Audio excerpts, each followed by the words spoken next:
Okay.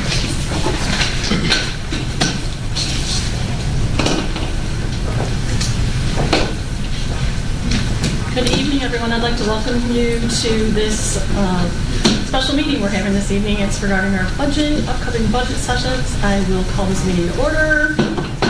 And we're going to stand up for the Pledge of Allegiance, please. I pledge allegiance to the flag of the United States of America and to the republic for which it stands, one nation, under God, indivisible, with liberty and justice for all. May we have a roll call, please, Michelle? Councilmember Anderson. Here. Councilmember Binkowski. Here. Mayor Milan. Here. Mayor Pro Tem Moffett. Present. Councilmember Shepherd. Here. Thank you. Would someone like to make a motion to approve our agenda? Madam Mayor, I move that we approve the agenda for this special council meeting, March 25th, 2025. Support. I'd like to make a motion that we add public comment before new business, like we do in a regular meeting for items on the agenda, and then also after public comment, like we do in a regular meeting. Support. I'd like to suggest that we have public comment during each subject matter so that it can stay relevant to the subject matter, if anyone's not opposed to that instead. Sure. Support. Thank you.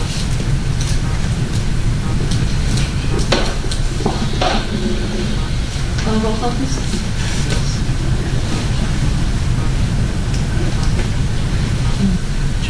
I'm kidding.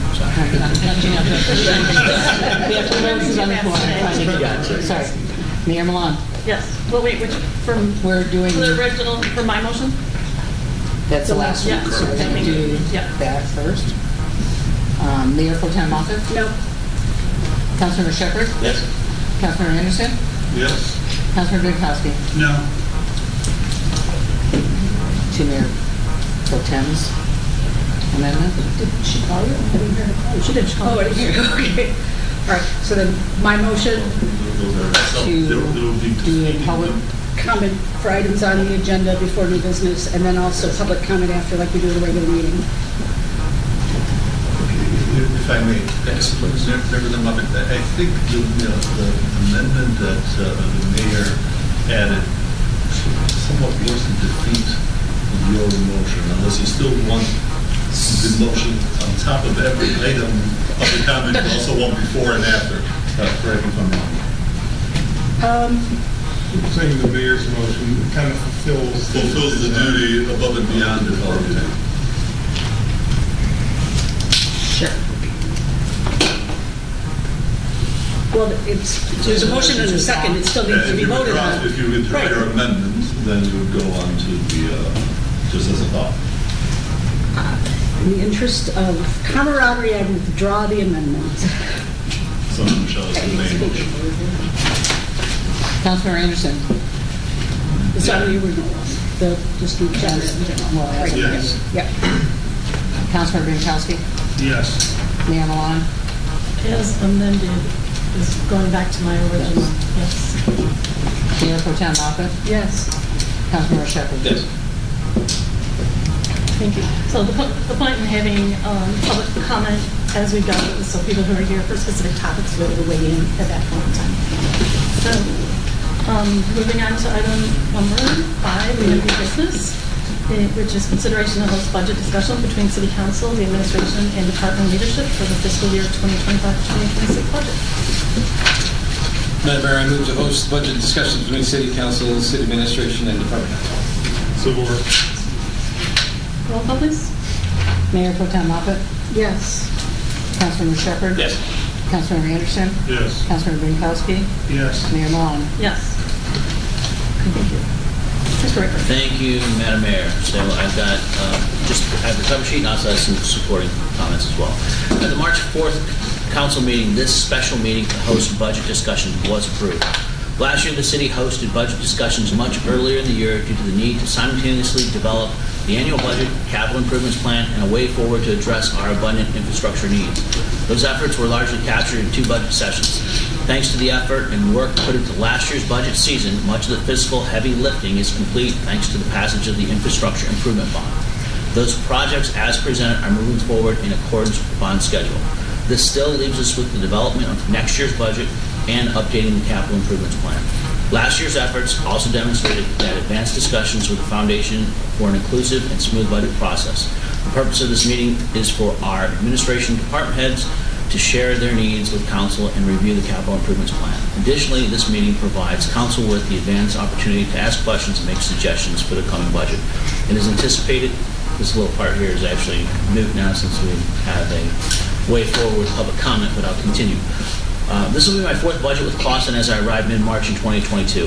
For that budget, we were scrambling to get substantive infrastructure projects in both the budget and the capital improvement plan. At that time, there was over a $5 million surplus in the general fund. It had been many years since the execution of large infrastructure projects, and we were going into union negotiations. We needed the budget aggressively to begin addressing our infrastructure challenges. That year, we budgeted for 3 large-scale projects and introduced the miscellaneous concrete program to address smaller infrastructure needs more equitably throughout the city.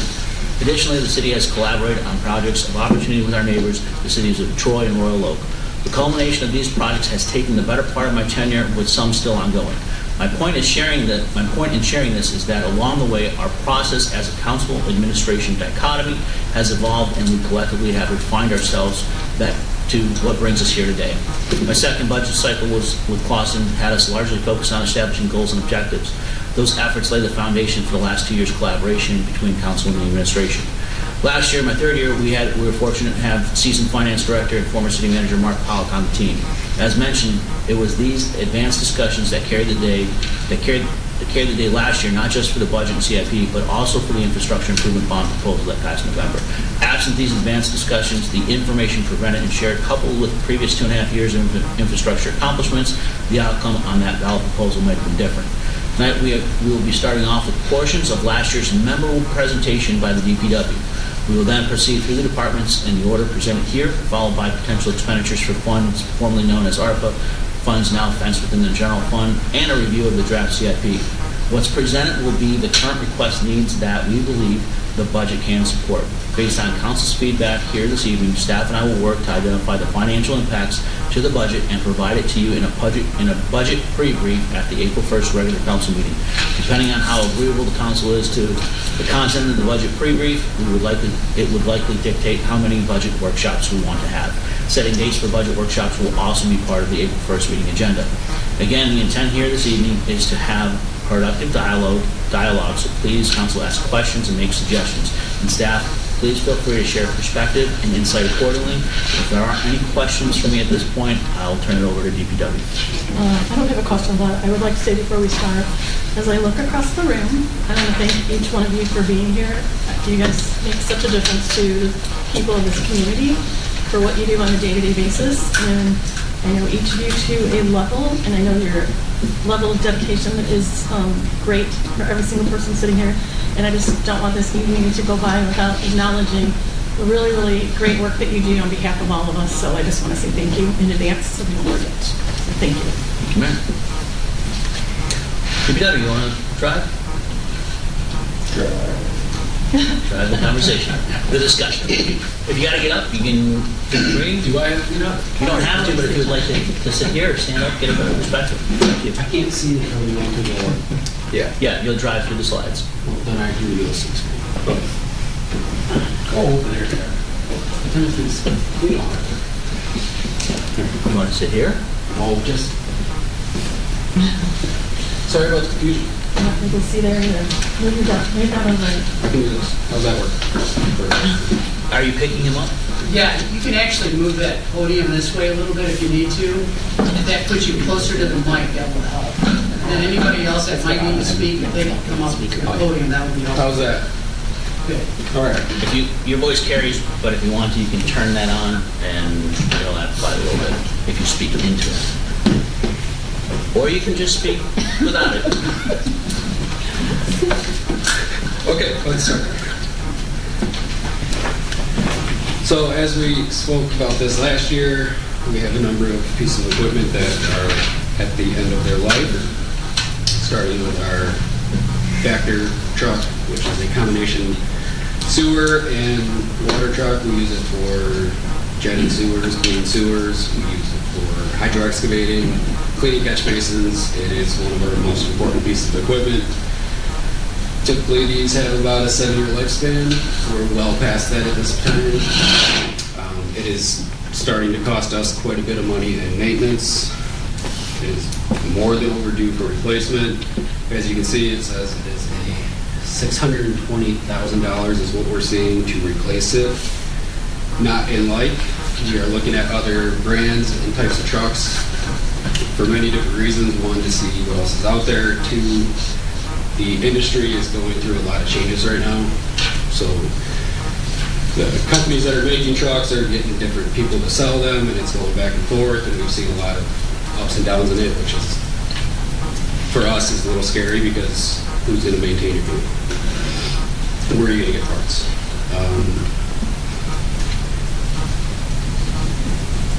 Down there it says outside maintenance, $57,000. This past year, we were well over $33,000 in maintenance on that vehicle. So that just shows you where that goes.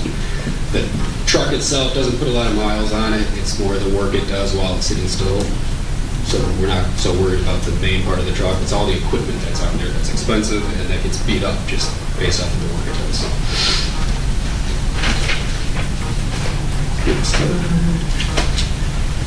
Two of our dump trucks really need to be replaced.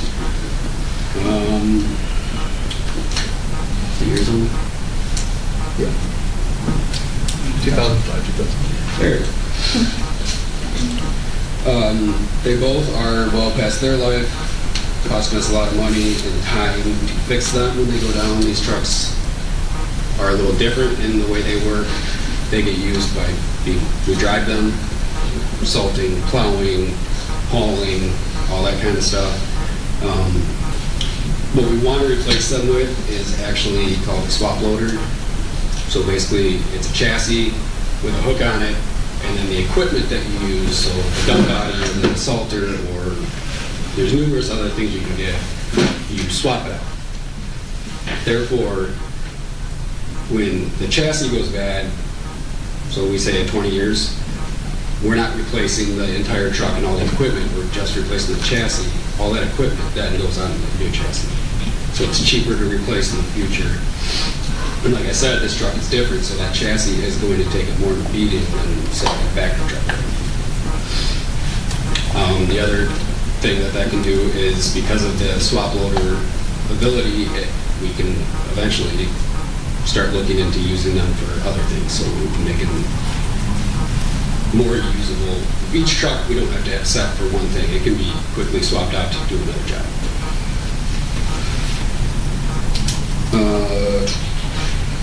A lot of the issues with these trucks is transmission, hydraulic, frame, body, that type of stuff. We put a lot of money into them, and it's a big machine. This truck, the 2005 GMC equipment truck, this is obsolete.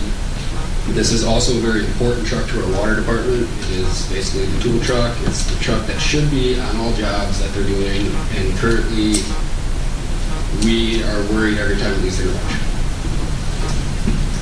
Not even joking, we had some water main breaks this winter, and it had to be basically towed back a few times because it just died. Our plan with this truck is to replace it with a truck that is custom built to the needs of our water department. Currently, it's just a truck with shelves built in. We would like to get a truck that is purposely built for the needs of the guys on the job working. The new truck would become a day-to-day vehicle being used every day. The truck we're looking at getting is a 2025 Ford utility truck, like I said, custom built.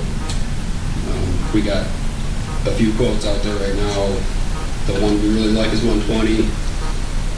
I mean, there's other options, but to get precisely what we want, that's what we found today. Again, that's a very important vehicle that needs to get replaced because we cannot get it. Question? Yes. What's the difference? You said it was basically a truck with shelving to hold parts.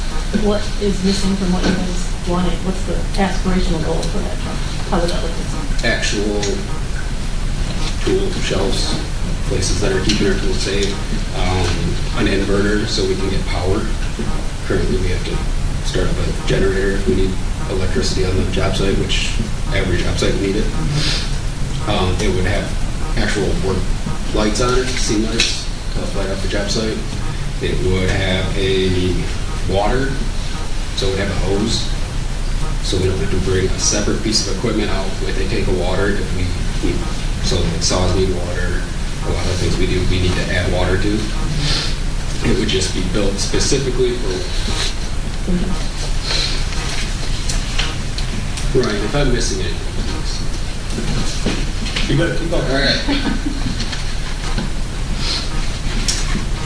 All right, so local major road maintenance, we are doing a lot of road work, so not only keeping up on the new road that we have out there, if we don't keep up the maintenance on that, it'll look bad again.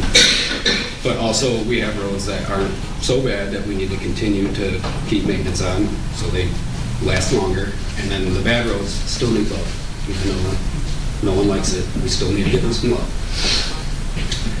So currently, what we do is we cold patch. That's it. We would like to move into a hot patch, which is more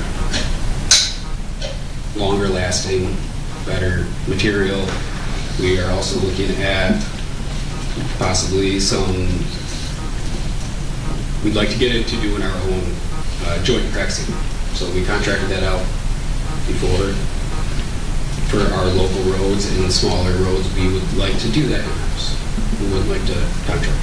And you guys allowed us to hire more employees, and this is the kind of stuff that we're looking to move into. To keep things in-house and not have to contract out as much so.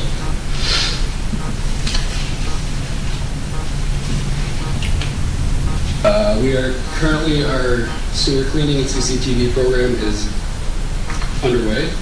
I believe, I'm not sure at the end of the day, this morning, I think we're at 19%? 16%. 16%. Just over 41,000 feet. It's not going as fast as we would like to see, but with the winter weather, we anticipated it wouldn't be too fast, but they also had equipment issues and manpower issues, so we're working with them on getting them back up to speed.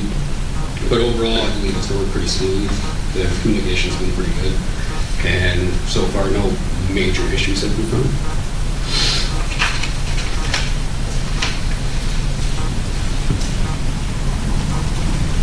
Where we at? The compost. Okay. Let's touch on that. So, Sagra used to deliver us free compost that we gave to the residents for free. They were able to come to the DPW, shovel it up, take all they wanted.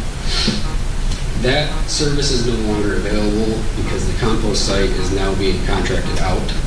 So we have to purchase it if we want to offer it. It is my belief that our residents are used to this free service and deserve this free service. And it's my estimation that if we budget $6,750 for the year, we can provide the same service. I believe we should budget for that because I do think it's not their choice to take this away. It was made by a board. The next thing is future things coming up. We do need to replace our salt shed. That has to happen. If that were to fall down, it would be a problem, but also we technically can't fix it. So we can't take things down and redo it. Like, we can't redo that. So that is coming, but before we do that, we need to look at the structure, the layout of our yard, the shape of our yard. We need to make some yard improvements leading up to that. So in the next year or two, we need to start focusing on that as well. Just a heads up on what's happening. What else news? That's your last slide. Yeah, I'm just reading right. So, Mark, do you want to pitch on the internal financing component? Yeah, there's an option since we don't necessarily have it. All right. I did miss something very important. So the Vector truck that you saw there, I said it was $620,000 to replace with a brand new truck. We do have an opportunity to bundle. It's a bundle package. It would be a used combination Vector truck. So it would be a 2018 chassis that is refurbished. But it would be all 2024 working parts. So the Vector portion, all the equipment on it would be new. As I said before, the chassis on the Vector isn't what hurts us, it's the equipment. Because that truck does not do a lot of travel. We would be able to get that for $275,000. Because we would also be able to do a bundle package, which would get us a hot box for that hot patch, a joint crack sealer, and a multi-hog compact sweeper, which would be very useful. It'd be a year-round machine that not only sweeps, but plow and snow and leaves. That would be very useful downtown, the pavers, and the parking lots, all that kind of stuff. And we would be able to get all of that for $550,000 with this combo. So just something to keep in mind. I believe that would be a very big opportunity for us to take. I'm not worried about the used back truck, and then getting all that other equipment would help us move in the direction. What was the number you had for the new back? 620. And all the other equipment is new, the only thing that is used would be the chassis. Yep. That was the important part that I wasn't saying. It is 2018. It's a 2018 chassis. So for context, we put just under 7,000 miles on our current Vector. We've had it for 2014, since 2014. 2014. The current Vector that they have it was a demo truck, so it does have a lot of miles on it. It's around 100,000 miles. But if you look at what we put on our truck over that time, the 11 years of 6,000 miles, I'm not worried about the mileage at all. Yeah. My concern too is the warranty. Is there a carryover warranty? There is a warranty. How long is that? I don't think I have it. I know I got yes, there was a warranty. I don't think I got it. We'll have it in the pre-budget. I'll put it in a Friday feedback for you. Just having lived the world of automotive service parts. The company that we would be getting this from also is currently in the process of purchasing and creating a shop in the Novi area, so they will be local. Currently with Jack Doheny, they are downward. So about the same distance for if we ever need to go Got to the service? Okay.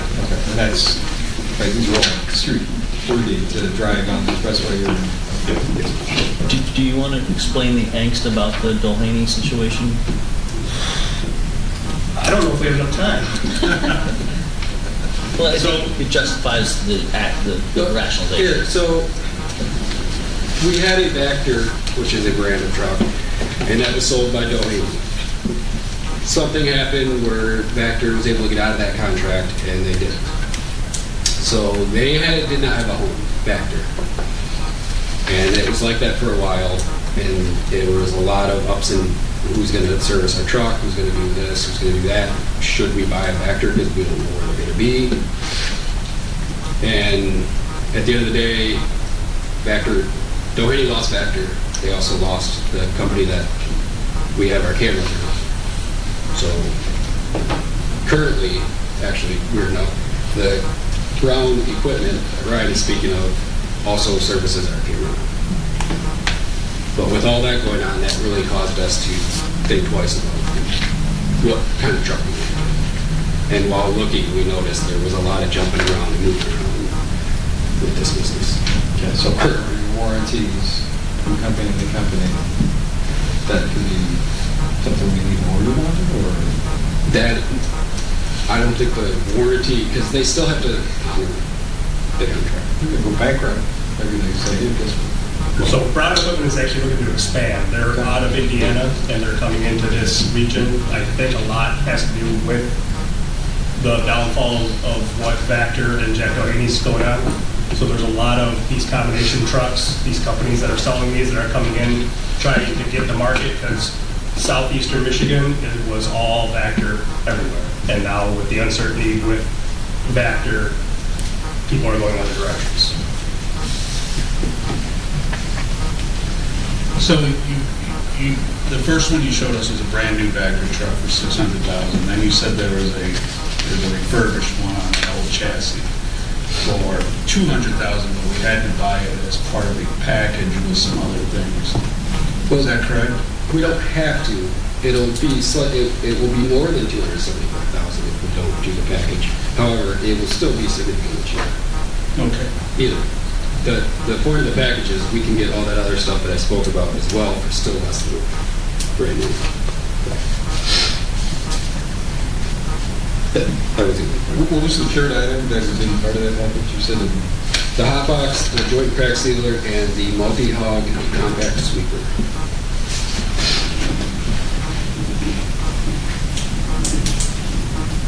and that would just be for use downtown. Oh, we could use it anywhere. It's meant to be a year-round piece of equipment. How small is it? Does it have a front brush on it? Or? It's got two small front brushes.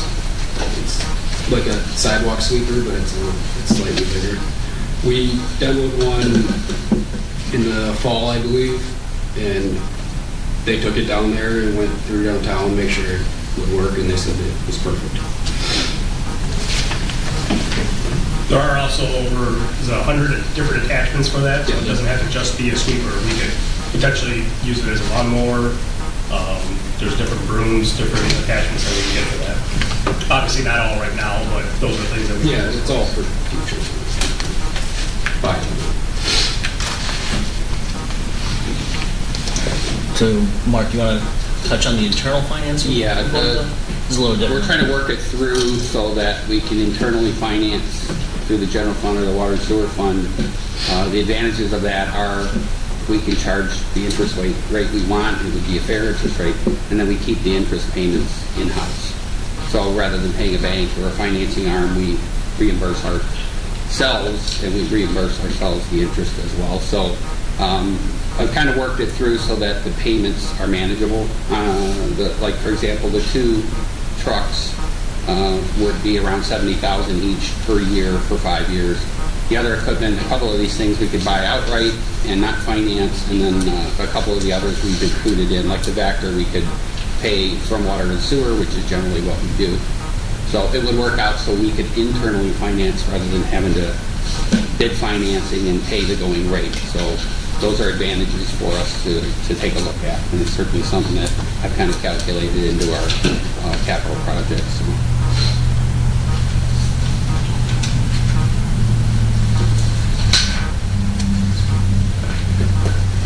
Unless, Mayor, you want to host public comment, if there's any public comments on this department? Would the public like to comment on the DPW comments for this evening? Pardon me? Oh, would anyone in the public care to speak towards the DPW conversation? No. Okay. Thank you. Thanks. Go on to the next slide. Thank you, Trevor. Thank you. Good job. So the next ones are fairly quick, and so they're all compressed into one slide. So for myself, city manager, the city hall security improvements and configuration, that would be a carryover from the capital improvement, from the capital projects plan, I should say, 24-25 and the 25-26. It will all, in all actuality, it should start this late summer and could be complete by the end of the calendar year. Holiday decor, this is something that there's been conversations about this here and there before, during, and after every holiday season. So that's something that in conjunction with the DDA might be a consideration for council. And then the replacement of the digital sign, if you recall, that was part of our joint meeting with the school district, and the school district in a sense indicated that they would be able to make some type of financial contribution without having to have the ownership of a piece of property on our front lawn. So that's been corrected. So So between that, we're also working with, through this, not just the school district, but also the library, potentially for their support as well. And then potentially, maybe the DDA would pay a nominal service fee on an annual basis that would help sustain that. So I've had some conversations, or I've made positive connection with Daktronics, the actual rep that the school district has used. But that's a starting point, just for your understanding and reminder that that was a $100,000 sign. I think that probably takes into consideration the base and all the standard fixed advertisements, such as the school district, Clawson Public Schools, and probably also the actual Trojan sign that's on there.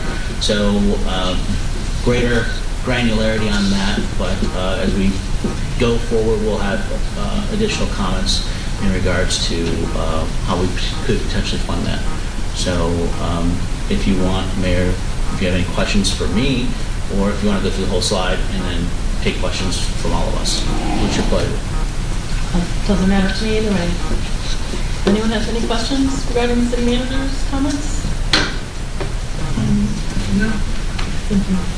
So in regards to community economic development, you'll see that a lot of that is going to be. You can feel free to move up if you can't hear. Feel free to move your chair.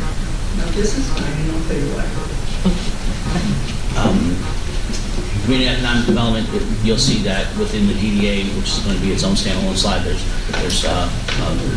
some collaboration there. Mark, I'll talk to you for finance and treasurer.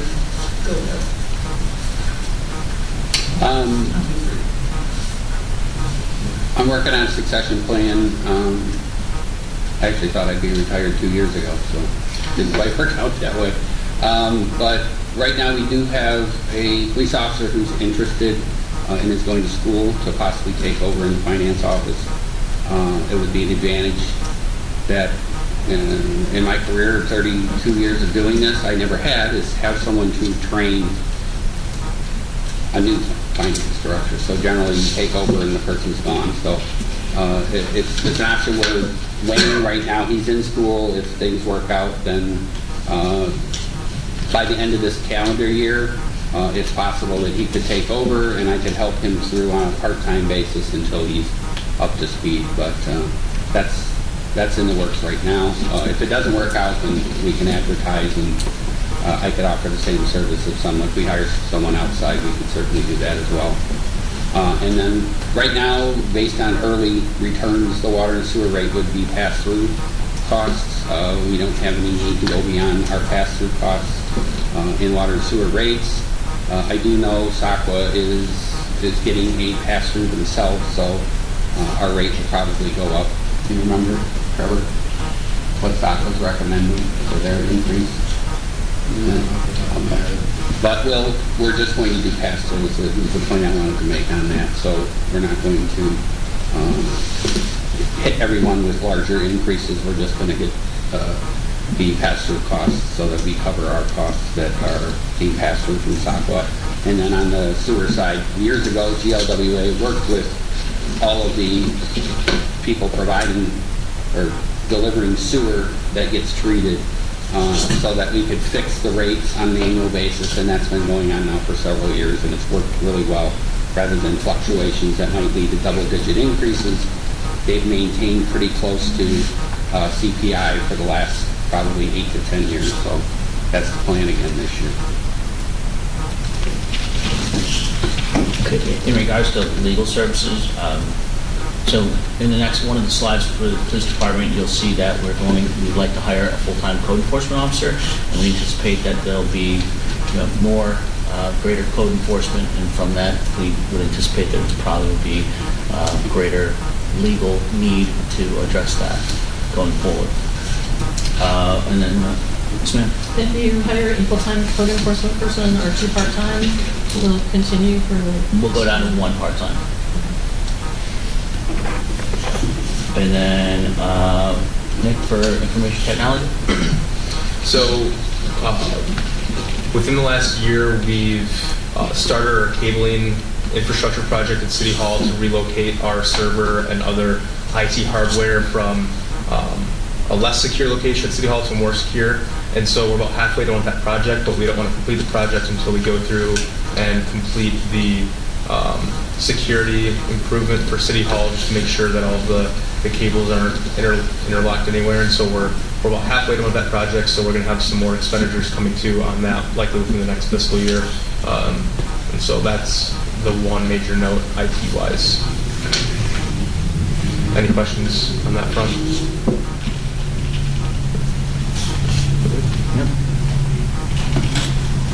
Okay, so in conjunction with the DDA, if Kristen, between Kristen, myself, and Nick, we can cover this one, but Kristen, can you see from there? I can. Okay. Or if you'd like to go up to the podium, it's I am all set right here. Okay. I'll join. Thank you, Trevor. No problem. Don't worry, Jenny, you'll get a turn too. Yeah, I'm comfortable, but thank you. So the city-owned downtown parking lot condition assessment, the DDA would likely assume a percentage of the cost, with obviously the solution as well, so not just the assessment. We're also discussing farmers market startup costs, moving that event downtown, or that reoccurring event downtown. So things associated with that would be like, restroom, a mobile restroom, something like that. The downtown holiday decor we touched on earlier, so cost sharing between the city and the DDA. If that's something that everybody is looking to do. They're just the light fixtures, the pieces that would hang off the lights, those can be anywhere from like $300 to $800 a piece. So it could possibly be something that's done over a period of time and not just in one year. We're also looking to possibly make paver improvements. That would again be cost sharing between the city and DDA. So they're heaving in many locations, especially along West 14 Mile and like Northwest Main. So we're hoping to remove the pavers, the content beneath, and reset those. That would also include filling the ground level gardens that are currently a trip hazard, along with the heating pavers. We're also discussing trash receptacle review, so understanding we have a need to increase the volume of what trash our receptacles can accommodate, because that's a problem downtown as well. Tree and stump removal, that is, we've talked about possibly having DPW help out with the tree removal and then contracting out the stump removal. That would have to be done in tandem with the paver improvements, just to ensure that we're mitigating all of the problems up front. There's also the North Main Road Street Diet cost sharing. I don't think that would be this fiscal year, but next. Yeah, I can chime in on that one. Okay. So as part of both the city and downtown master plan, we are exploring traffic calming mechanisms on North Main Street from 14 Mile to Elmwood. And in November of last year, we applied for a grant via Oakland County to explore doing that, what that would look like. So the county awarded the city $20,000, and this is just for the public engagement component, the road design, and so it's nothing that's going to impact directly North Main right now. It's just the exploration step. And so that grant also has a local match of $5,000, and so what our recommendation is going to be is to have the city cover $4,000 of the match and the DDA cover $1,000 just due to the boundaries on North Main Street. And so the grant agreement will be coming in front of City Council for approval, likely in April or May. It depends on when we get the final agreement from the county. And so it's likely to be something this fiscal year. But just due to the budget conversation, we wanted to communicate that with you this evening, that's an upcoming project that may linger into the next fiscal year as well. And also the point of this is to point out that there are a lot of needs for the downtown and that we have to consider some cost sharing to make them happen.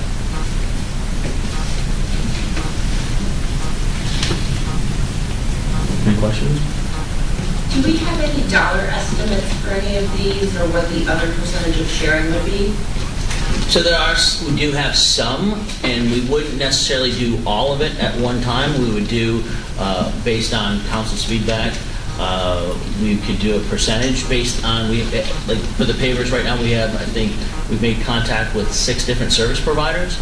So we're collecting that information. AEW has already shared with us that the assessment for the parking lots would be roughly about $15,000. That's including everything from replacement of the dumpsters to removing some of the hazards to coordinating with DTE as the possibility of burying those power lines possibly. So if we go in that direction, it would probably cost in excess of $15,000. But our parking lots have been since I've been here for the last 3 years, they've been a source of consternation for the businesses. But at the end of the day, the first priority was dealing with the infrastructure for our residents. And so now we're here at a point where we can consider those. But yes, we will have more information as far as, so you'll see farther on down, there may be a consideration for council to say, hey, we'll fund a percentage of like holiday decor or a value up to a certain amount of these items. So with the paver improvements, some of the upheaval being caused by some of the trees downtown, so can that also be incorporated into a tree program? Probably for this year, probably not, just because of the need to address the hazard, and if we are going to remove those trees, in consultation with Donna Hughes, who's come on board for beautification, we would definitely look at that. I can't imagine that necessarily happening for this year. Because like we had discussed before, you can't plant a tree where we already have in the same spot. So we have to fill that in with pavers and then elect a new place based on utilities underground, et cetera. So there could be potential for a tree program affecting DDA at a later time if we put those back. Yes, sir. And we have the pavers, right? That's something we discussed. I believe DPW said we have like 60,000 pavers. Yeah. So when you replace them, we have the material, you would be paying for labor, which is the expensive part anyways. Where are they? They're at the backyard. Take up space. I was going to say, they've got to be taking up some nice real estate. Yes. Any other questions for PD? Ma'am. Question, this road backing thing, how is that going to affect traffic for everyone? Is it going to cause more congestion than it should? Is it going to affect your emergency services? Like, we only have a 75-foot ladder truck. Can that reach the buildings with the road back? Yeah, so this grant is to do all of that studying. So this is just to explore that, get the answers, do the public engagement component, to survey, potentially host town halls, get feedback on there. And so like right now we've really only done, what we could do there and find out how many parking spots we can get, what it could look like. And on our estimations, we're looking at we could gain roughly 50 to 80 parking spots on the street on North Main Street. And so the way I've been telling people is if you go south on Main Street, that's kind of what we'd be looking to duplicate here. And again, this is just to explore the concept and not make any decisions at this point, but to take that information we get, communicate that to the community, and then see if it's something worth pursuing on North Main Street. And so again, this year, you're not going to see parking on North Main, but it's something we'll be exploring. So to that end, there may be a trial time period where there's like temporary, where we put it up as a temporary engagement. Like, so you may have the opportunity to park on Main Street, but it's just to study it for right now.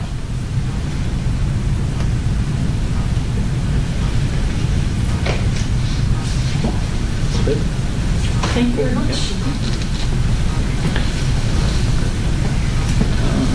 T-Roy.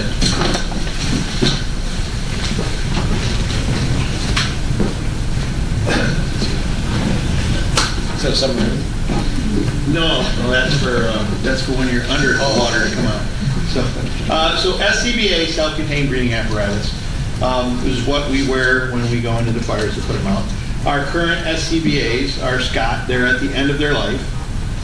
We knew this was coming. We've been working on it. We applied for a grant last year to replace them. We got turned down on that grant. We are currently have applied for another grant to replace them. And we haven't found out yet. We're hoping to know within a couple of weeks. But in the event we don't get the grant, we're going to need to replace our SCBA's. It's gone up a lot in the last couple of years. It's doubled in price to what it would have cost us a couple of years ago. I had no idea they were going to go up this much, or I probably would have pushed this a few years ago. But about $292,000 to replace the 25 SVAs, have extra bottles for each one. We're not looking to do anything fancy or looking at Scott. We're looking at the same SCBA packages our neighbors to the north have. They're our primary mutual aid partners, so it makes a lot of sense to use the same exact ones they do. We were involved with assisting them with a fire 2 or 3 weeks ago, and I literally had to load up my pickup truck full of bottles to go put them back in service because they were unable to refill their bottles right there. So, but yeah, it's what we're working on. I know Mark has come up with some, and Joe. well, I was going to say Boston. I'm sorry. Have come up with some ideas to use, I believe, ARPA funding. I think that's probably a pretty good fit. We are really hopeful that we'll get the grant. But in the event we don't, we're going to need new SCBA's. Would the grant cover the whole thing? Or? Yeah, the grant would cover the whole thing. That's what we're looking at. And so we're pretty hopeful. We worked pretty hard at this. But my luck with grants has never been that great. I try hard. Do you know why you didn't get it last year? Yeah, so I'm doing this in conjunction with Mavis 3201, Mutual Aid Box Alarm Association, all the fire departments, and they put in for so many that they went over budget on it, and that's what they used to turn it down. Nobody got any. So since we went over budget, they said, oh, none of you guys are going to get any. So we're very particular this year to try to keep it at the exact numbers, so we're hopeful. So I don't know if there's anything else really on their state. I know we've had mayors but we are currently in the process of speccing out a new ladder truck. I mean. Yes, I know. But that's a several-year process. That's 3 or 4 years now. Our current ladder truck is doing fine, but it's reaching the end of what we consider its life. So that's something coming down the road in several years to come. And she likes it because we always put the mayor's and city manager's name goes on it. You don't need to do that. That's a tradition. So that's what we do. But currently they're working pretty hard. They're going down to FDIC, which is the Fire Department Instructors Conference. We're sending guys down there to look at all the things. They're coming on board. We're also in the process of just starting with a fire hose replacement program. Over the next 4 or 5 years, we'll be needing to buy some fire hoses. Some of our fire hoses, it dates back to the 80s. But it still passes. But I know for a fact that eventually it's going to stop passing. So we're in the process of trying to plan for the future. Is it possible to purchase with our city to the north? When we partner with, is it possible to partner with them on some of the purchases? Because they probably purchase larger amounts. Yeah. Might get better deals. Yeah, and we work on it. Yes, we work on it. Unfortunately for SCBA's, I won't be able to do that because they just replaced all theirs 2 years ago. So, and the tanks get hydro tested every 5 years, and you can do that 3 times. That's why it's a 15-year lifespan. So, maintenance-wise, I've actually, I knew this was coming, so I deferred a lot of maintenance on these, so we didn't spend a lot of money on them. Hopefully, we'll get all new, and then the old ones we usually try to donate them or give them back to the manufacturer, but there's not really a lot we can do with them. And you have to be careful with what you do with them. Because if somebody gets hurt, then any questions? We're real happy. Very happy, Joe. Do you have any idea when they'll make that grant decision? We're hoping within the next couple of weeks. Okay. We would have hoped to have known 2 weeks ago, and we've been fire department antsy. We really want to know what's going on because if we don't get it, then we've got a bunch of more work to do. we were able to put this budget stuff together fairly quickly. And we'll hope we'll know, because once it's all approved, it'll still take 4 or 5 months. And our tanks are actually at end of life right now. So, if I may, Mayor, testament to Chief, you and everyone at the fire department's commitment to this community and the profession.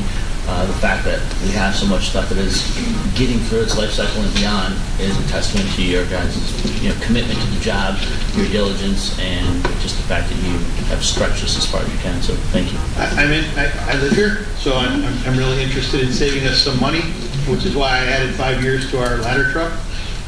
It, by the way, just passed all of its ladder tests. Some of our residents might have saw it set up. Yeah, it had its 5-year NDT test, which it passed with flying colors. It's doing well, but I do know what happens at the end of 25 to 28 years with these trucks. Even though they're not used a lot, just internal things start to fail.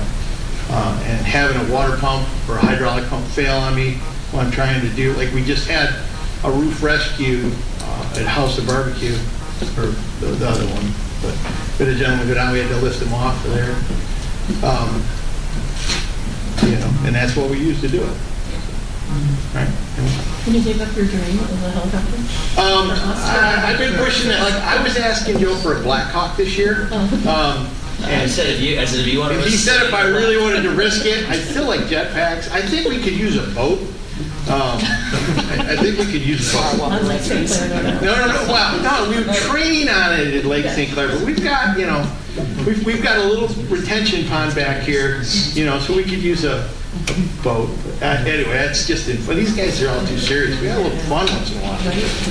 We look at Yeah. He used to be on it, part. Don't let him flash you with anything. So, but yeah, so Joe's, yes, I would love a helicopter. I don't know where else to put it, but I'd love that. Yeah, just shocked it wasn't on the list. But yeah. For all you do. So Joe did give me a helicopter. Actually, that someone delivered a bunch of little helicopters at the end of last year's budget discussion. We've been having a lot of fun with that. Anyway, thank you. Okay, Jenny. Up for down. Whatever you're comfortable with. Sure.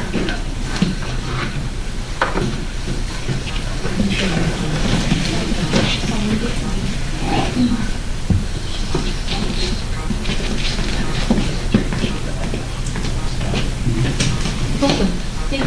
Amazing. Good evening. I'm Jenny Gannett. I'm the director of the library. So as you can see, building maintenance, HVAC, and cosmetic. The building is about 13-year-old now, so she's headed into her teen years, and with about 5,000 patrons a month, we're starting to show a little bit of wear and tear. With the HVAC, it's kind of a complicated system. We have about 12 zones, and the software needs to speak to the equipment, and sometimes it gets a little bit hiccupy, so I try to want to get that a little bit more efficient.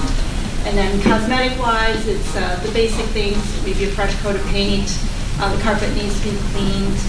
In the men's restroom, there was a mishap with one of the stall doors. Fun fact, it's not a Cedar Point ride, so that needs to be adjusted also. So just basically maintaining, going forward with the building is our main goal this year, otherwise. No, Jen, you're doing great. Thank you. Try. Good team, good community. Yes, time. Is it possible to get cost estimates for expanding the number of days and hours that the library is open for the council to take a look at? I know it seems it's only open 5 days now. Right, we're at 40 hours a week, which is what's required for state aid, but I'm sure we could look at that. I mentioned this in a previous meeting, but we pulled up and 3 o'clock on a weekday, found kids sitting out there locked out, and it'd be nice to have us kind of a full service, library that's open 6 or even 7 days a week. Sure, that would be a good goal, and we could definitely look at it. I know being part of a cooperative, we do work with our surrounding libraries to try to offset that, but absolutely we could look and see what that would be. like, we're waiting a little bit too to see what federal funding will be like right now, but absolutely, I could hopefully work with Mark and take a look and see what's. Is it possible to get those before we vote on the budget? Well, yeah, I'm saying. Yeah, I don't see it as, you also have to go through your library board as well.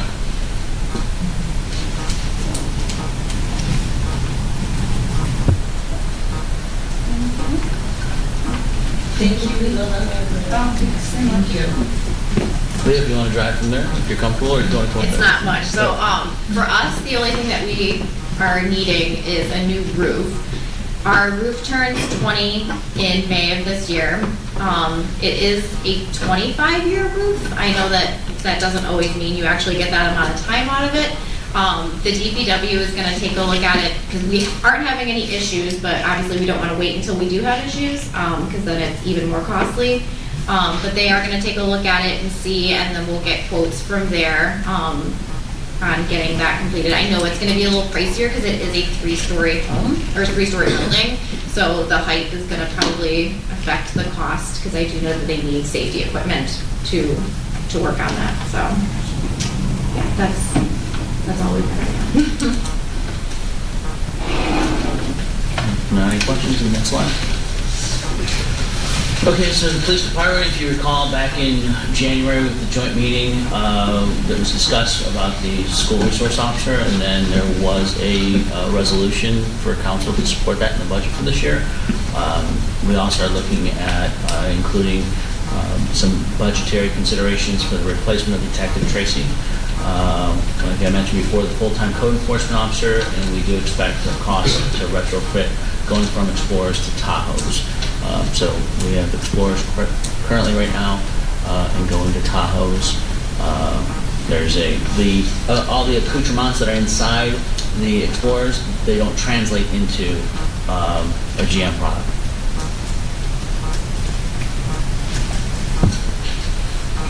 If there's not any questions on that. And if you recall, the last few years, we've really, and actually through the capital improvement program, we continue to equip the department very well. A couple of years ago, we did the locker room, bathroom upgrades, and we've gone to 5th Sergeant, 12-hour shifts. So I think the council and administration has done very well by the police department, and I think they're pretty happy overall. Are we going Explorer to Tahoe because Ford's no longer doing the police Explorer vehicles and GM is? Yes. We have leases on our products, right? On some Yeah, through Enterprise, the police vehicles are all leased. So what is the lease term on the remaining Explorers? Are they, how many do we have to? Chief has it timed out, so we'll be able to replace, I believe, 1 a year for the next 3, I believe. So it's not all of them every Right. time? Right. Thank you. And the lease cost for the Tahoe is significantly higher, but they do give us a trade-in cost for the lease as well, and they apply that to the lease cost. So that does help some. Any questions from the police? Thank you. Okay, Scott, do you want to lead? We'll support as necessary. The yellow part there, Scott, I'll tee this up. So I shared in a Friday feedback with council recently that staff stakeholders met at the beginning of the month, and in reviewing the information and in discussion, we're like, there's a lot more to consider than just the building evaluation from AEW. We want to look at not just the use, needs, operations, options, but also potentially location, depending on what the future holds. So we know that we have the next 3 years as far as just to kind of the evolution of how things have developed. I mean, it took roughly 3 years from the time I got hired to the time that we actually had a solution to the infrastructure. So the good thing about what we're doing here is we'll have an internal meeting with staff stakeholders, and then that's at the beginning of the month. And the end of the months, we have the Parks and Recreation Advisory Board. So it'll be kind of a round robin of information being shared going forward.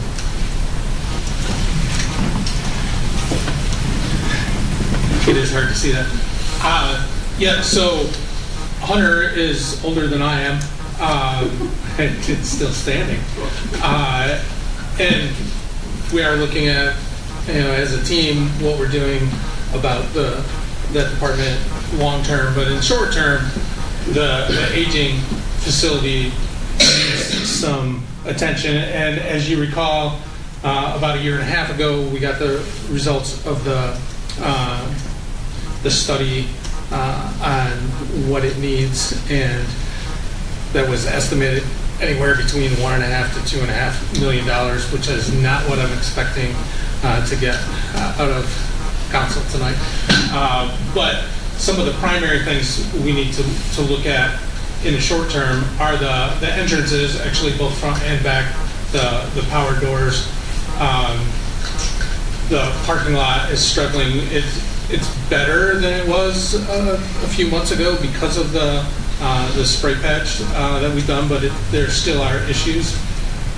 The flooring, the HVAC has, there are multiple systems. We just within the last 3 or 4 months, we have converted a couple of the rooms back to having a thermostat right in the room that's running the unit. They had to do some conversion with the units to get them to work with that. And the whole system for the facility is a kind of a hodgepodge.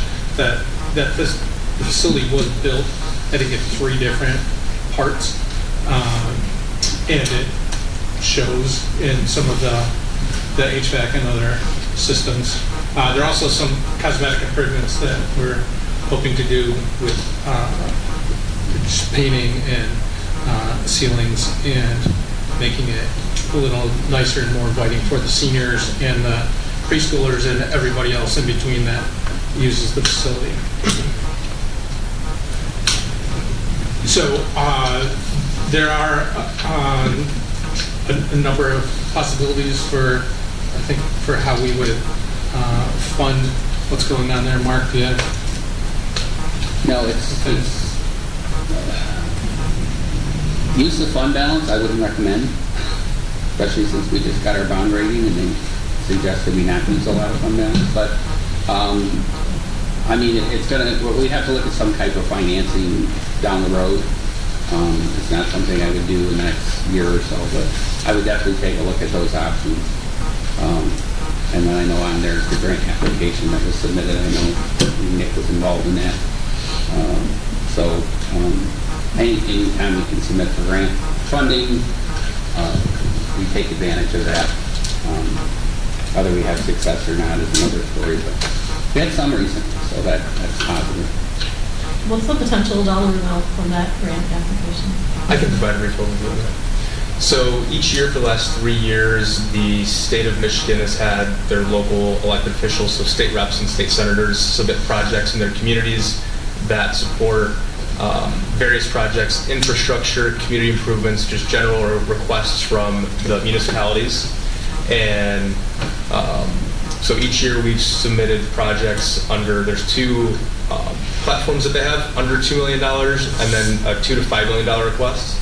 So for this fiscal year request, we submitted 3 infrastructure projects less than $2 million, and then 3 projects between $2 and $5 million.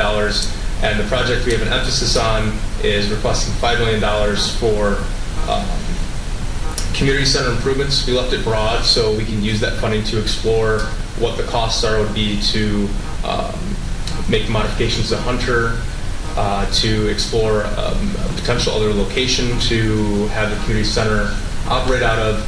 And so, we're really hoping and pushing. So I reached out to your state rep, Rep. McDonald, to see if she could support that request to the state of Michigan to see if we can get that $5 million for the community center. And so that was submitted earlier this month to her office. And for the last project that we received through state rep, we found out around August or September that we were awarded the grant for that. So it's kind of open-ended but done intentionally so we have some more flexibility to explore our community center services. So, are there any questions about? Question. The HVAC, because most of the units are up on the roof, you have to review the whole roof as well. Actually, a lot of these units are in the rooms. There's a combination. We do have some on the roof.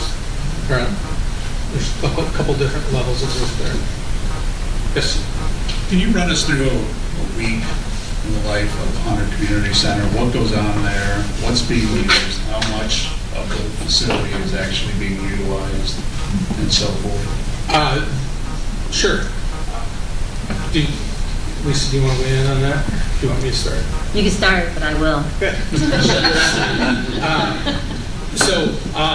Monday morning at 7:30, we have a yoga class, and the first staff for the Spanish preschool show up as well as our staff. We have seniors come in for chair exercise in the morning as well. We also have a Zumba class Monday morning. There's, I think, close to 80 preschoolers currently in that program. So they're coming and going throughout the day. Some of them have half-day programs, but they take up 4 of the classrooms all the time. And, well, during day hours, and we don't use those rooms for anything else. They also use the gym, sometimes in the morning, sometimes sporadically during the day, and often at checkout during the colder months when they can't be outside. Or my favorite is when they have recess in the courtyard, which happens to be right next to my office. We also have various classes, often speakers, special events that happen during the day with seniors. We have lunch served at noon on Monday through Thursday each week. We do have the fitness center that's open from 7:30 to 7:30, and people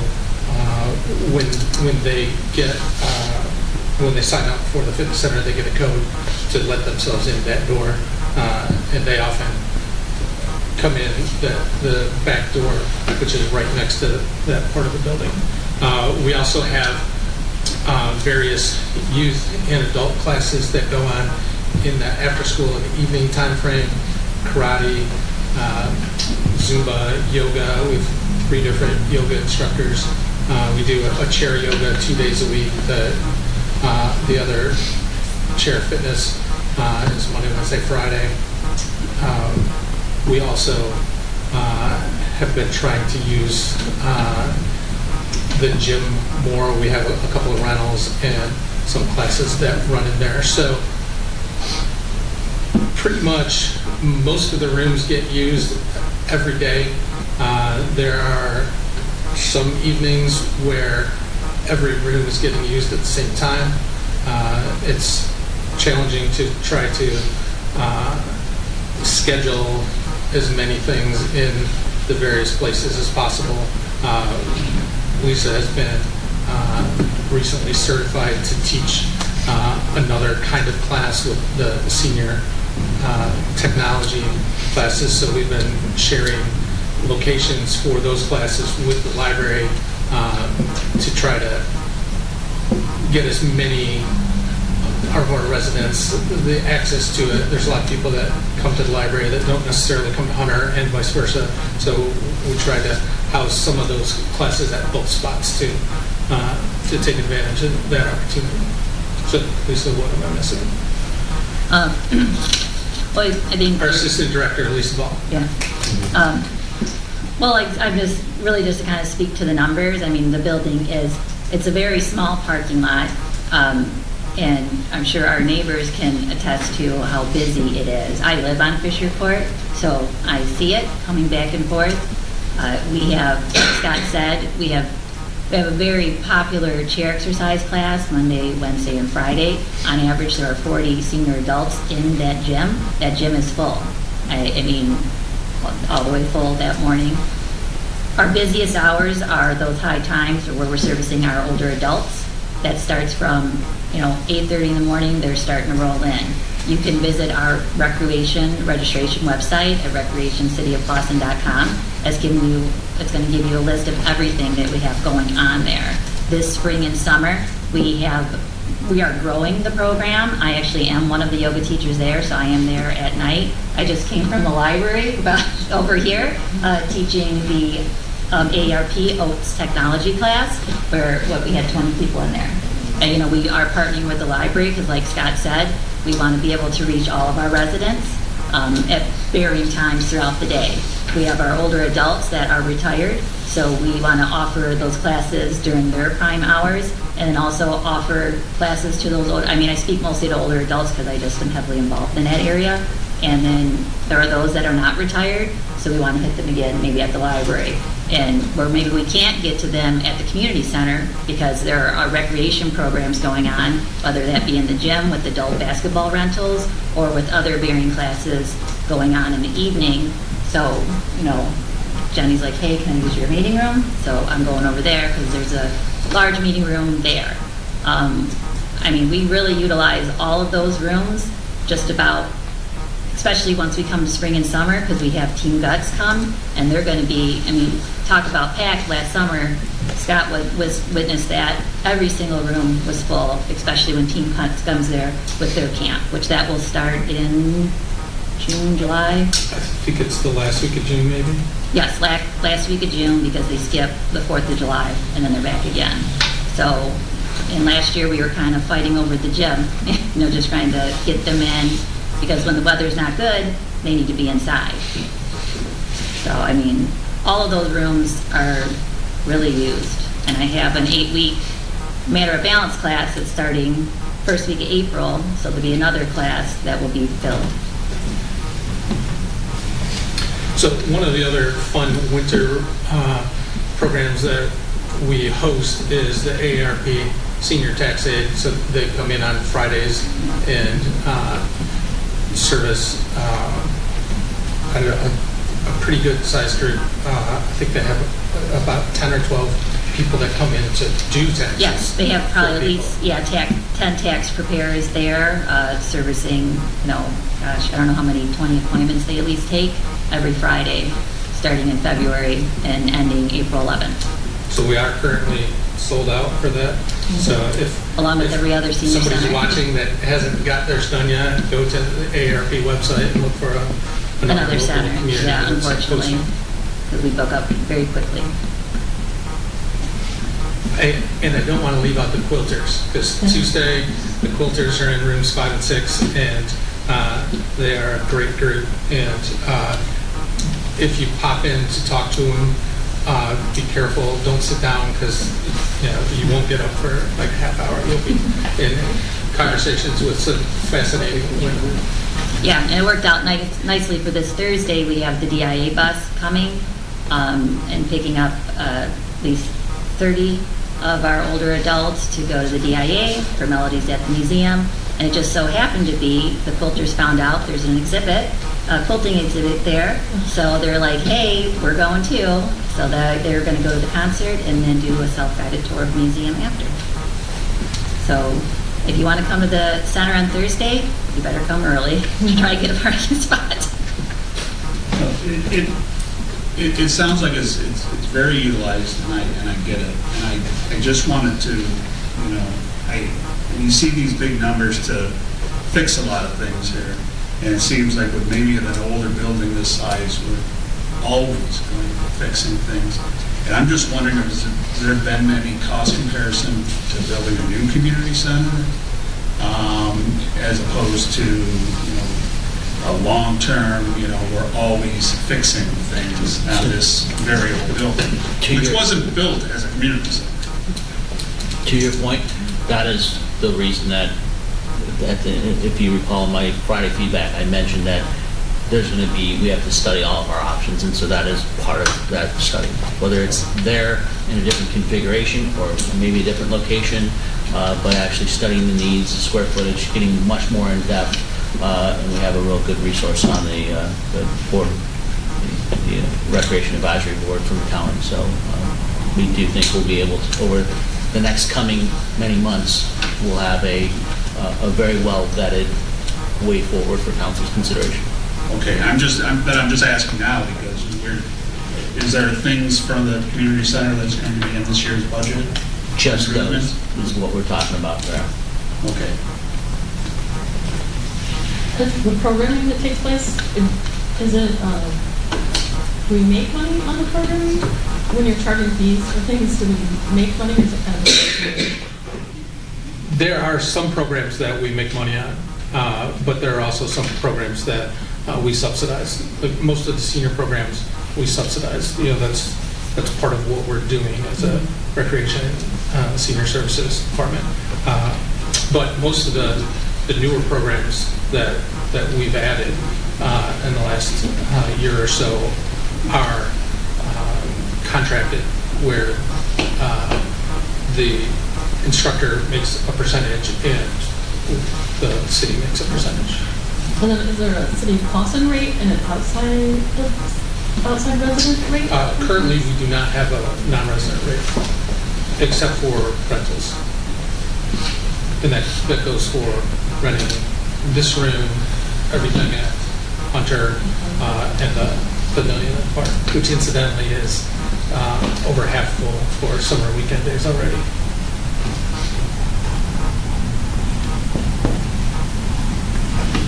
So, park improvements, there are a lot that we need, as you recall from the 5-year plan that we recently completed. The tot lot is one of our focuses. Actually, foci, I think is the right word. Most of tot lot is aging rapidly. I think, Ryan, you said the newest one was, the newest piece of equipment is almost 10 years old? Yeah. About 10 years old is the center piece. So, like a lot of our playground equipment throughout the city, tot lot is nearing the end of its useful and safe life. So we're looking at potentially investing in that this summer. The skate park improvements is something that has come up previously, that we're looking at the potential of combining with the foundation that had reached out to do some improvements there, hopefully, especially in the area of the steps that lead down to the cul-de-sac. Try to make that work better for the drivers and skaters and everybody. Any park questions? These services that you offer with the senior center, are they all free? You may have just spoken over here. Sorry, some of them are free, and some of them have operate on a donation basis, and some of them there's a fee for. There's a fee for going in the gym, there's a fee for the some of the trips, there's a fee. Lunch, there's a fee. Some of the classes, there's a fee. Some there's not, though. Okay. And as far as improvements go at the senior center over there, I've been going up there off and on for probably 20 years. The only one I remember is the office where you was redone, Kathy was moved, and the bathrooms were done. Is there anything else that's been done with that building? You sure have been there longer than you have. Right. I've been there 14 months. Just curious, because I go there, since COVID, I haven't gone that much, but. So come back. Oh, I am.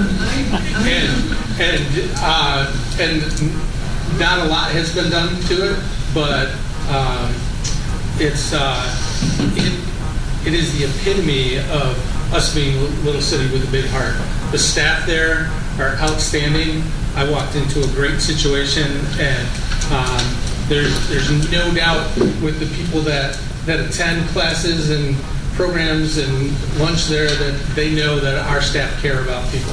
I understand the staff cares. I know I've experienced it, and I still do. But I was just curious as to what people know. There is a payment for some of these things. You cannot just walk in. Right, and the senior newsletter that comes out every month that lists The cost, if there is one, for each of the programs or classes or events. Yep. Excellent. Definitely Dorothy was good at that. You don't do it. That's good. Thank you. You're welcome. Any other questions on park issues? Can I go back up to the Hunter Community Center? I don't know if you have this number. I know you gave us like a number overall to do everything that we needed if we stayed in Hunter. Do you have an approximate dollar amount of what needs to be done this year? I'm not sure that we've settled on an amount that we're recommending. Okay. Yeah. Thank you. So it's a process. Yeah, we're in the gathering stage for that. Thank you. Staying on Hunter for just a second, the numbers since COVID, have they continued to increase? Have they leveled off? Have you seen anybody come from other communities to use their services? We get a lot of people from other communities, not to mention them out loud, but Troy, Royal Oak, and Madison Heights. That's for some non-residents, our center is closer to home for them than, and for all of them, our services are better, so that's why they come to. And it's nicer than the other centers around. Yeah, I mean, there are some, yeah, I'm not gonna lie, there are some nice facilities in other communities. But they don't offer what the employees or the workers up there offer. They are friendly and you're comfortable there. Yeah. The other ones I've been to and you are not comfortable for a little bit. So, and yes, our participation numbers have been going up, certainly, and the number of offerings that we have as well. For those of you that don't know Donna Hughes, she is outstanding.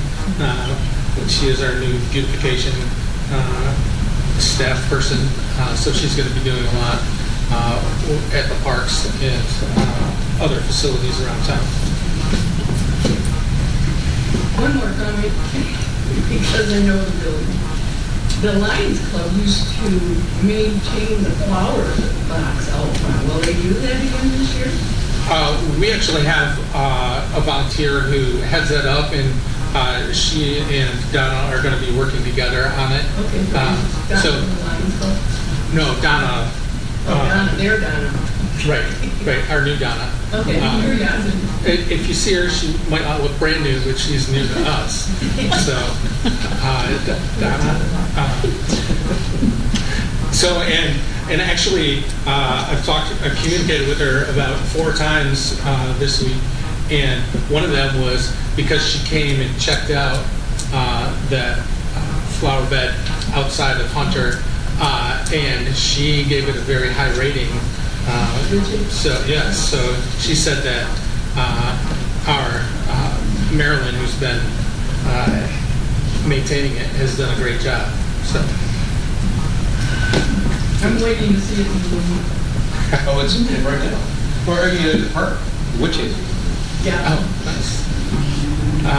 Yes, there's very little in bloom at Hunter yet, but it's coming.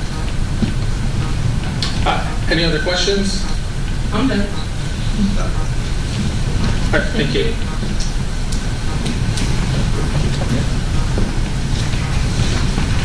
Hey, Michelle, you want to start us off on the succession plan? I can. So succession plan is just ongoing. We are working on filling the clerk's position and deputy clerk's position in my office. Working with staff now, we're moving forward with that. Hopefully we'll see some changes soon. Okay. And then in regards to Renshaw Senior Apartments, this is something that has been a responsibility to manage under the clerk.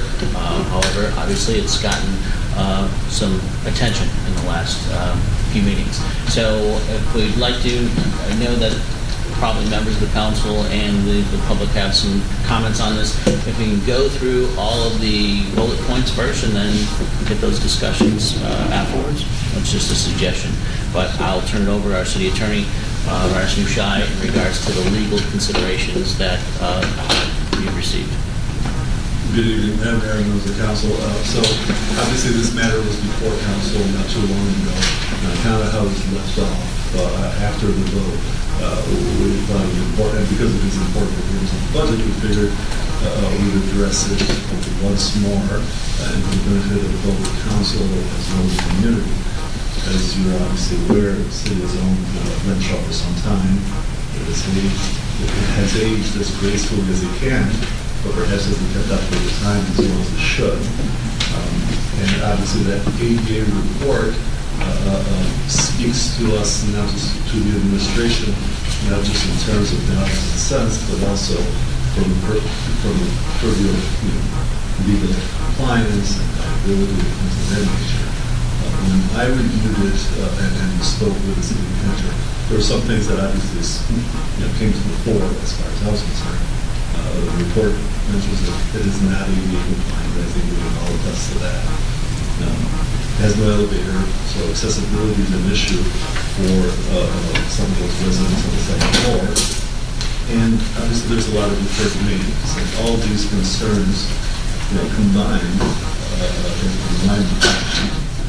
on account of the fact that the city is a landlord, and we don't see that too often. We see it certainly in some instances, but we don't see it too often. But there's good reason for that. We're not necessarily a great landlord. I think that's one of the considerations that this body has. It makes this a difficult, obviously, topic, but it's consideration for you to that we must, as administrators, bring to your attention from time to time for your consideration and deliberation as to whether retaining this department is something that you would like to do. I think Joe is going to go through the rest of the bullet points, which are going to address the basic concern that I have from a legal perspective, which is we open ourselves to a lot of liability. This council, the city opens itself to a lot of liability, given the condition of the department itself, of the department building.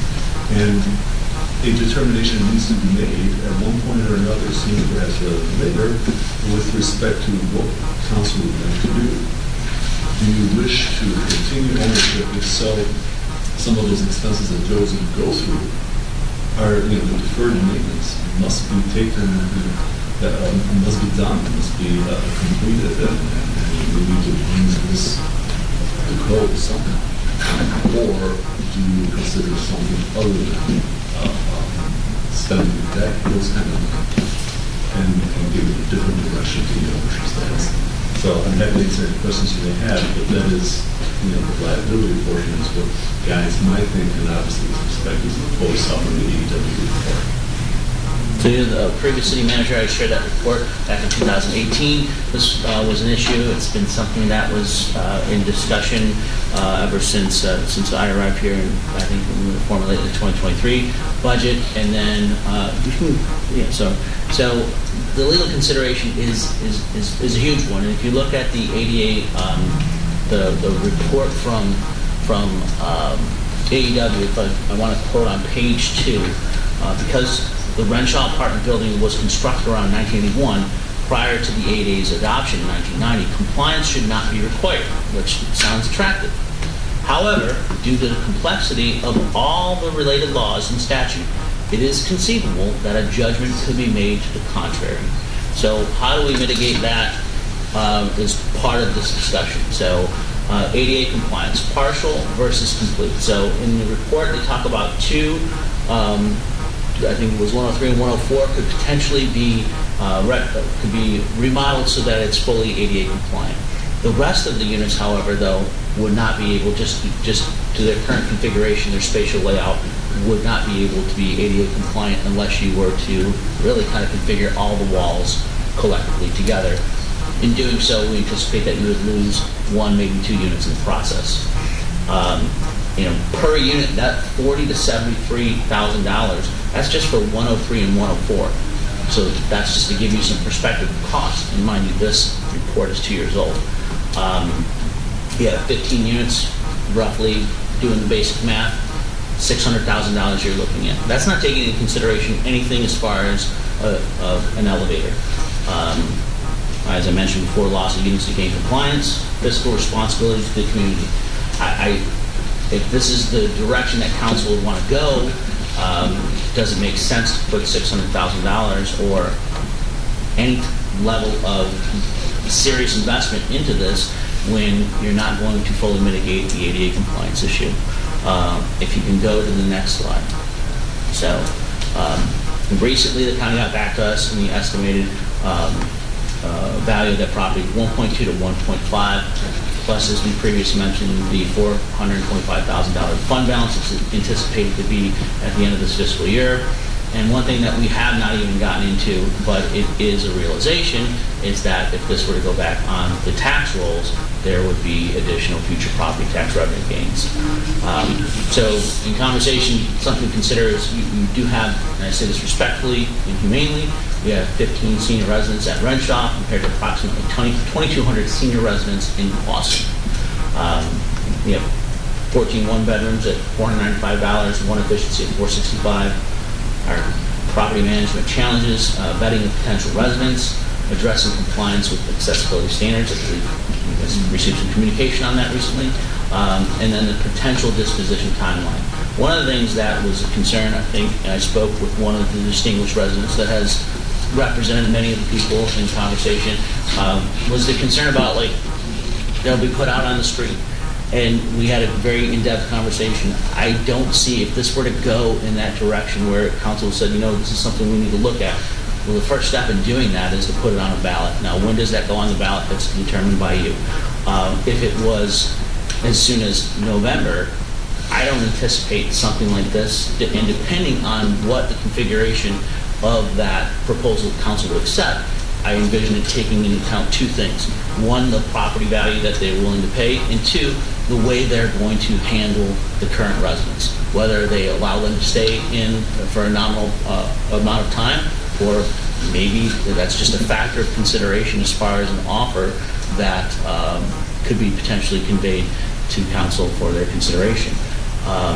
And then addressing compliance, we just covered that, potential disposition timeline. So on that timeline, I don't anticipate, if this were to happen at breakneck speed, 2 years would be fast. I envision it to take much longer than that. And I do envision that this would be a humane process. It's a multi-step process. First, council has to vote to put it on the ballot. Second is, your constituents have to support the sale of it. And then the third is, okay, who wants to make an offer? And these are the two real big variables to consider, and how do we want to go about doing that? And so it's not like it will be something that happens quickly, but it is definitely something that I think council needs to consider, not just as your decision, because there's a liability issue here. As an administration, I think we've done our due diligence now to put this before you. As a former councilman myself, I would suggest that this does go on the ballot, so at large, the residents can make a determination. So, and then as far as a moratorium on new residents, that's something that might be considered to mitigate the current situation. Last year at this time, we had about 5 vacancies, and just because we had so many things that we were considering at once, I didn't think that this would even potentially get on the ballot, and so it just was, we thought, all right, Phil, we had a waiting list for it. So, and you know, with the numbers showing why you have a waiting list. So, I mean, if we continue on ownership of this, it continues to be an attractive legal opportunity. I know that sounds opportunistic, but it's a reality, and it's in council's hands. So. I would like to speak. Thank you. Are we not grandfathered at all since the ADA came into existence after it was built? I'm in research of that right now, trying to find somebody to talk to, which I have good lead. But are we not grandfathered at all? So from a building perspective, yes, ma'am. In the sense that we do not necessarily need to make any updates and serve as a state. You don't need to make, I'm sorry. from the building's perspective, we do not necessarily need to make any updates because no organization, ADA is not coming to knock on our doors. The issue that we foresee, however, is that if, and we can't opine too long on this, but if something were to happen, the fact that we're grandfathered in is not a defense that the city may use in the court of law. And that issue is something that, that this council faces as an issue that would reverberate and would affect every member of this community where it comes to pass. I understand all that. But you can talk about five residents being people moving out. Well, they die. You can't control it. And it takes our maintenance man maybe a month to renew the apartments, and they are filled right away. So to me, that's not even an issue. No, my point was on that, was that... No one since 1981 has sued the building for any ADA-related issues that I'm aware of. It hasn't happened yet since the building was open. And now we're fixed on this liability. And it's always described as a contingency or a what if or a maybe. We have had... yes, please. We've had two people move in that have service dogs, comfort dogs, well, and they got in. There was no problem there. We got another gentleman in there that certainly has issues. I don't think that the ADA, well, I will find out, but is there anyone here, let me ask this question. All these departments have told us all their needs. They've all come up with told their needs. Who represents Friendship? Who represents Friendship? If this entire meeting tonight, every department head has come up and had a chance to speak, and they've talked about why their needs are special, why we should vote for this or give money for that. And when it gets to the Renshaw apartment, the people that speak want to demolish it. There's no balance to this. Money for the library, money for the senior center, money for the fire trucks. Yeah. We get to the senior building, and the only conversation is about tearing it down. Well, we haven't We are said not that. just a piece of real estate. But nobody I said- object to be categorized in that manner. We live in those buildings too.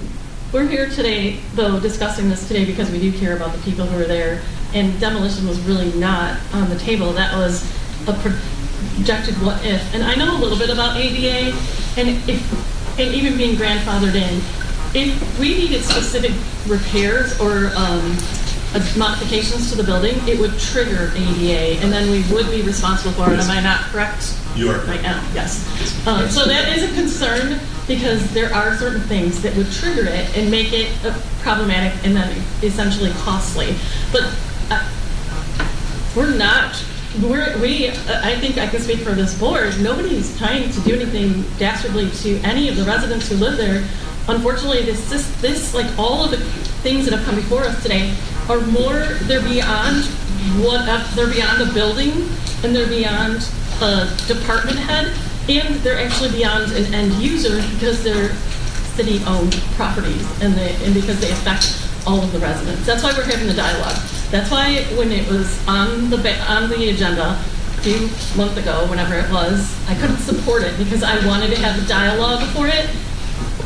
Where the dialogue goes and what we ultimately do, I do think it's something that probably the residents should determine. I think that's probably a fair place for this to go, but I did want to hear from the people who live there, and I would want us to have a solid plan instead of let's just put it on a ballot and then let's see what we can get for it, because that's not considerate to the people who have made that their home.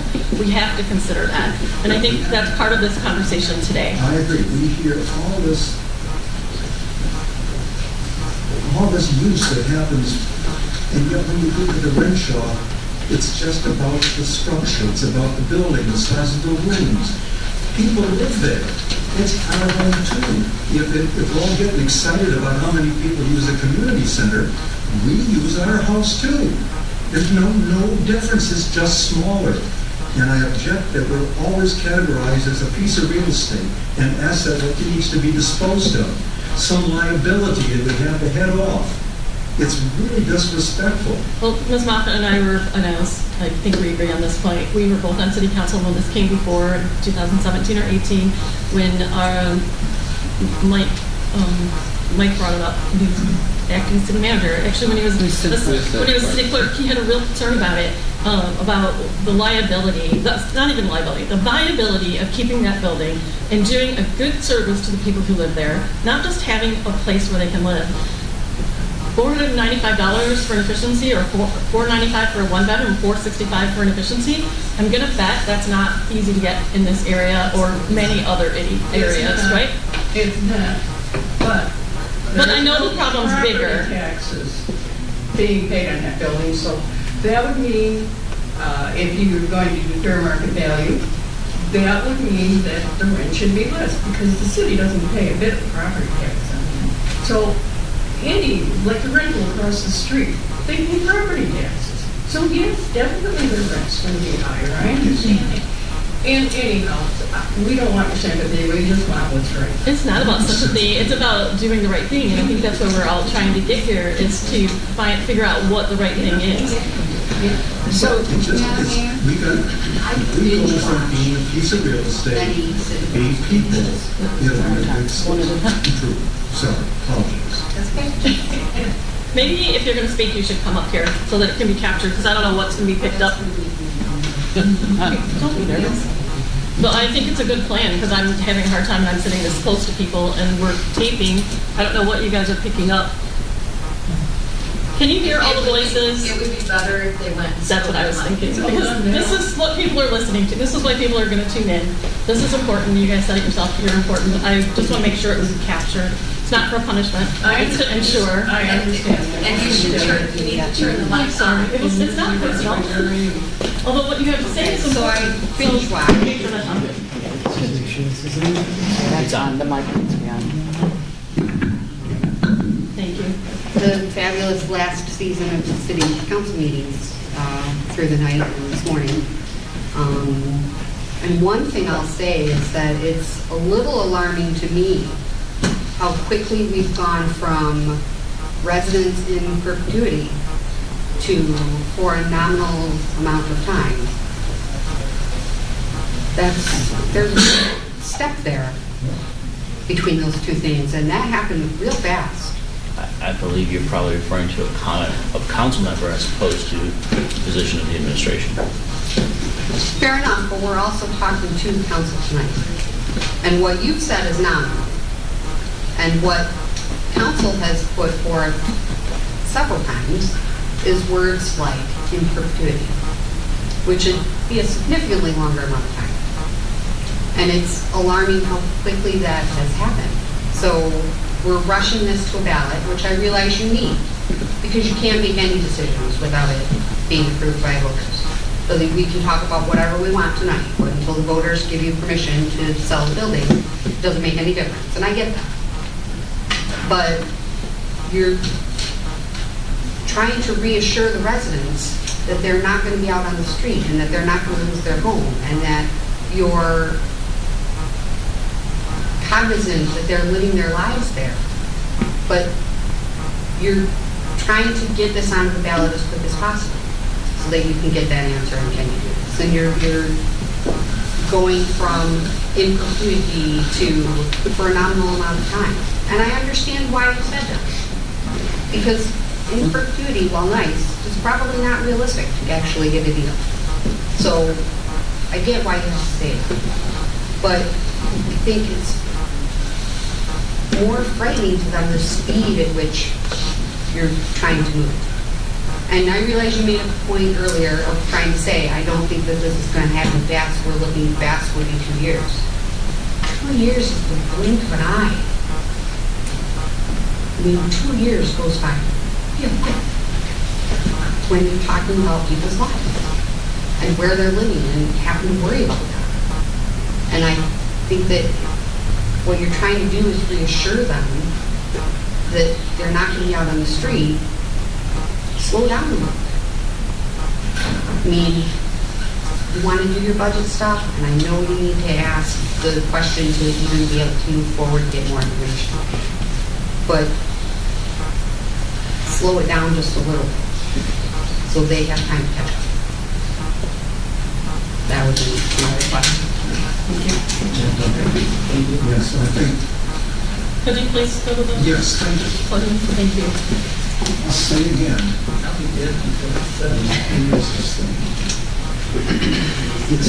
It's fine to look at all the previous presentations from the department chairmen or department heads and consider all the things they need for their departments, very reasonable requests.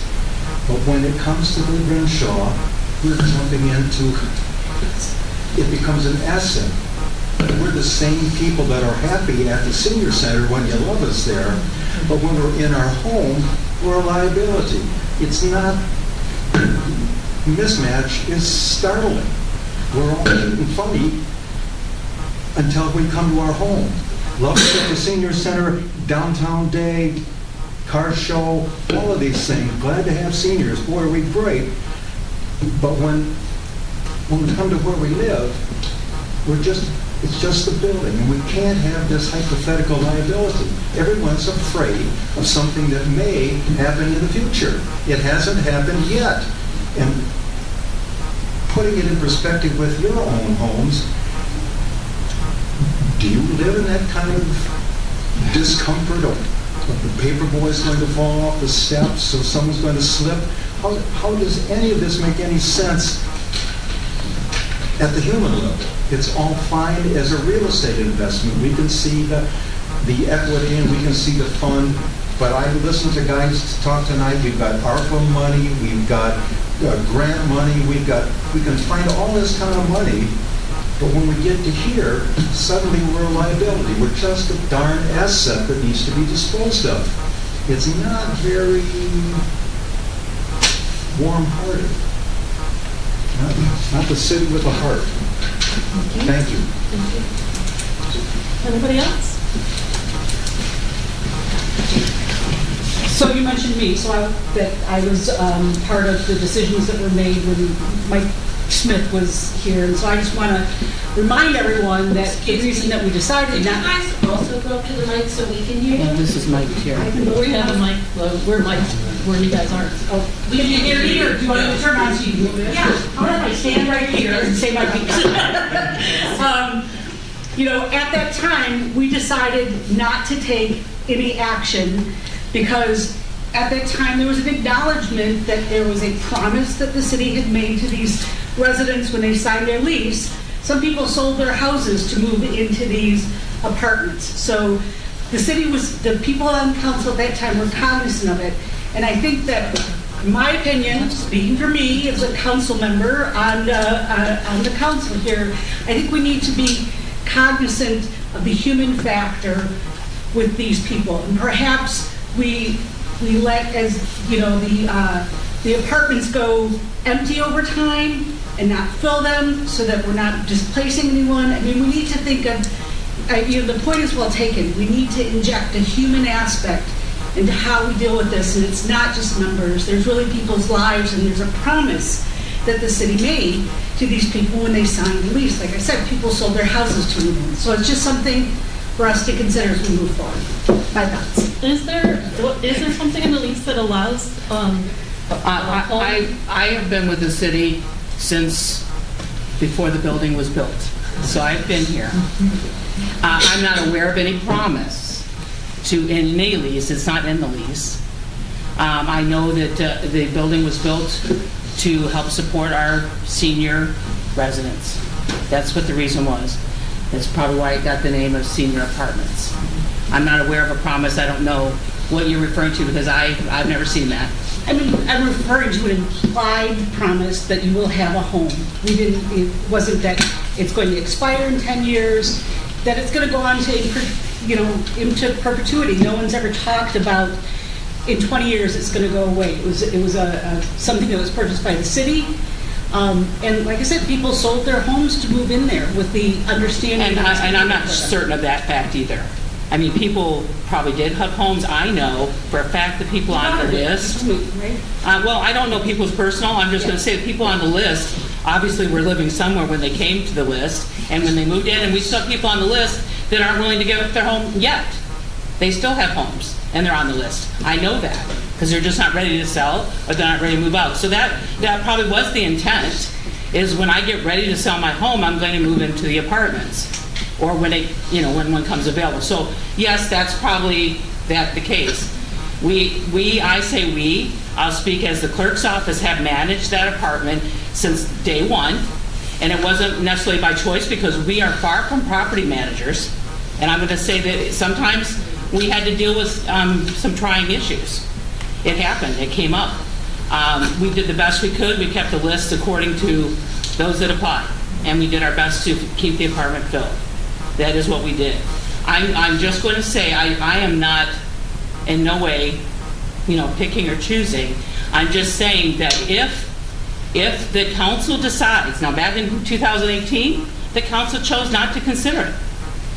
This isn't the first time we've talked about it. It's come up before and it's been talked over the years.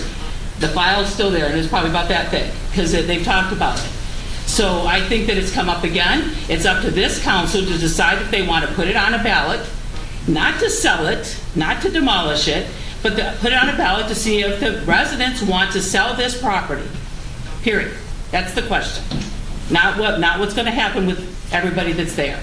I think that's a secondary question. That's going to come up after the fact. But before, if the council feels that this money is better used somewhere else, or could be, and I'm not slighting any of our residents, please don't take it that way at all. I'm just saying that there's other needs in the city. We've talked about infrastructure, we've talked about the needs of the city. Is this $1.3 to $1.5 million piece of property for the 15 residents that are there, and the issues we have with taking care of it and bringing it up to safety? We've had issues with people in it that are not able to do stairs. You don't think that I was concerned about that every time that I hear that somebody had an issue with the stairs, or someone might have possibly, might fall or might not be able to do the stairs? So we have recently received correspondence that someone can't be on the second floor. So what am I supposed to do as a property manager? Say, go and evict that person because you've now told me you can't do the stairs? Again, that puts a liability in our hands. It's our, as a property manager, the clerk has been trying to manage that. And I say that not meaning that it's all me, it's obviously the management and so forth, but the clerk has kind of managed this property. And so I'm just saying that it comes down to this council to make a decision of these funds. And that's why it's before you today, is because there's a lot of things that need to be done there and a lot of money to go into this building. And is that what the residents want to do? The residents can look at the cost, the facts are out there. This is what you wanted, was a public hearing of the facts. The facts are here now.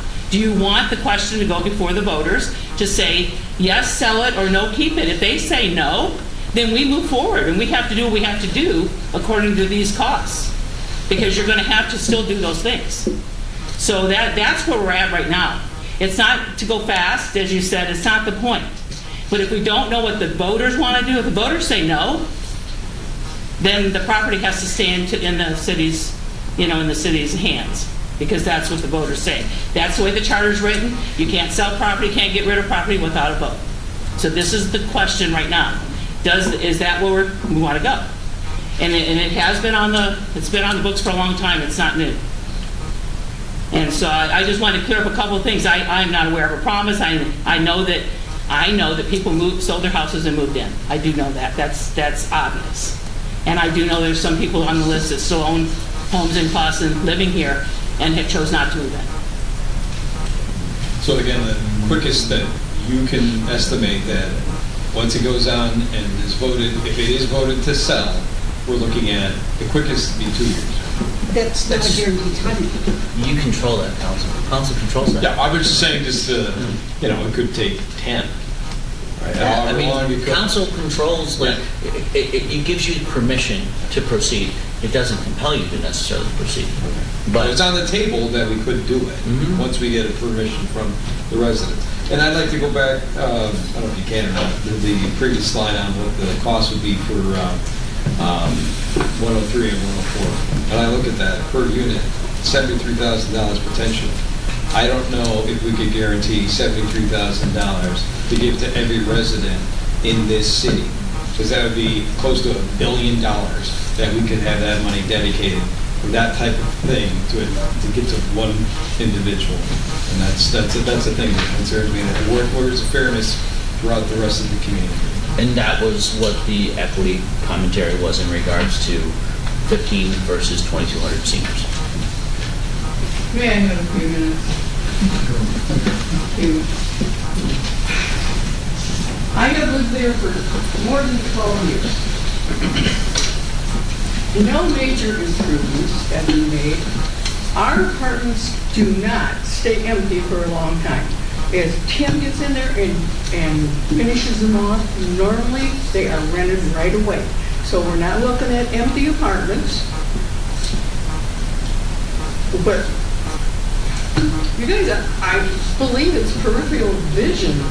You're not looking outside of the issue. And it can go to a vote, that's fine with me. If that's what the city states, thank God the city has that $400,000 issue, the charter has in it. It can go to a vote, that's fine. And then we'll go from there. But I guess we'll discuss it more then. But I just want you to know that you're part. And as far as medicals, I call them medicals. You put in a medical to Michelle, and when your name comes up on the list, or when an apartment comes up, you are first in on the first floor. Okay? I know of my medical when I couldn't even stand up straight because my hips needed replacement. I know I got definitely in the apartment on the first floor. Another resident just moved down. She put in a medical. And Zach, well, I wasn't going to mention names. Another resident put in a medical, and he moved down. But nobody came knocking on their door. But what you're saying, some of them got offered first floor. They weren't on second floor. We've had only. That's what they were looking for. But we've only had 2 that literally said, I have to move to first floor, that I can recall over my time. If the first floor comes open and that's what you choose, you take that apartment. And obviously first floor is more in demand, especially for the needs there. It definitely is. But the people that you're mentioning were offered first floor apartment and took it. There's a couple that had turned in notes and were put back on the list to go to first floor. That is Right. correct. As far as I'm concerned, I was not a resident there. I had my name in for like 4 or 5 years, and I did put a medical in because my hips needed replaced. As far as one of the other residents that just moved down, she put a medical in. And as far as another resident that moved down, he put a medical in. So I don't understand where you're coming from, Michelle. I know we haven't had that many move down. No. They were offered first floor when they moved in. Absolutely not. We haven't. So we have one right now. But nobody came knocking on my door or Zach's. Well, they couldn't have my door. Zach or Dorothy wanting to know what we know. The apartments were intended to be for people that were able to do stairs and do because of the medical side of things, they could not be in there if they required assistance. That's right in the housing policy. That's not something I wrote. The housing policy states that. Nobody requires assistance in there. It's just that I couldn't do stairs. Dorothy had a very serious accident. Yeah, we don't need to talk about individuals. I don't think that's fair. I didn't mean that's not fair. So let's just leave it out. I'm just making the point. Another name, Mary. And she needed to move down. But well, anyhow, I just want you guys to know that the apartments are rented out. The age was lowered, and you know when that was, Michelle, to 60, I believe. Yes. So they could get more residents, and we did gain some residents that way. So, but the apartments are not empty for that long. So, thank you. See you at the next council meeting. And I also don't think that I'm going to outlive this because I'm 83. So come on, you know. That's young. Well, I hope so. I can say 100. Thank you. Anyone else? Yeah, I just have a quick question. It's for the attorney, probably. So I know like that I have homeowners insurance in case somebody gets injured in my home. What is... We're self-insured now. Okay. Thank you. What would be the cost of going out for that? That's another department thing to ask. Okay. Maybe something to look into. Anyone else? Hey, Mr. Ritter? Well, that being said, I mean, this is, right now, there is not a immediate demand for something from a capital perspective. But a couple of years ago, we started looking at the need to potentially do a roof in the future. I believe maybe it was gutters and it's not windows. There were a couple other things which provoked the report. Regardless, unless council moves forward, my recommendation would be we keep it in a caretaker status unless, the prudent thing I think is put it before the ballot, the voters. If they come back and say, no, we're going to stay in this business, well then we put substantial money, we take their direction, and we're going to take a lot of limited precious treasure and invest it in this building. What kind of condition are the units in? I know the people who live there have said they're fine. Are they fine so they don't draw attention, or are they fine? Can you turn us and face us a little bit? We can't hear when you speak across the room. I want to make sure he hears me. Okay, well, The maybe question is just directed to then. him. So I'll repeat the question for, if you'd like to comment on the material condition of the units, please do. No, I just want to hear. I'm just saying you can't.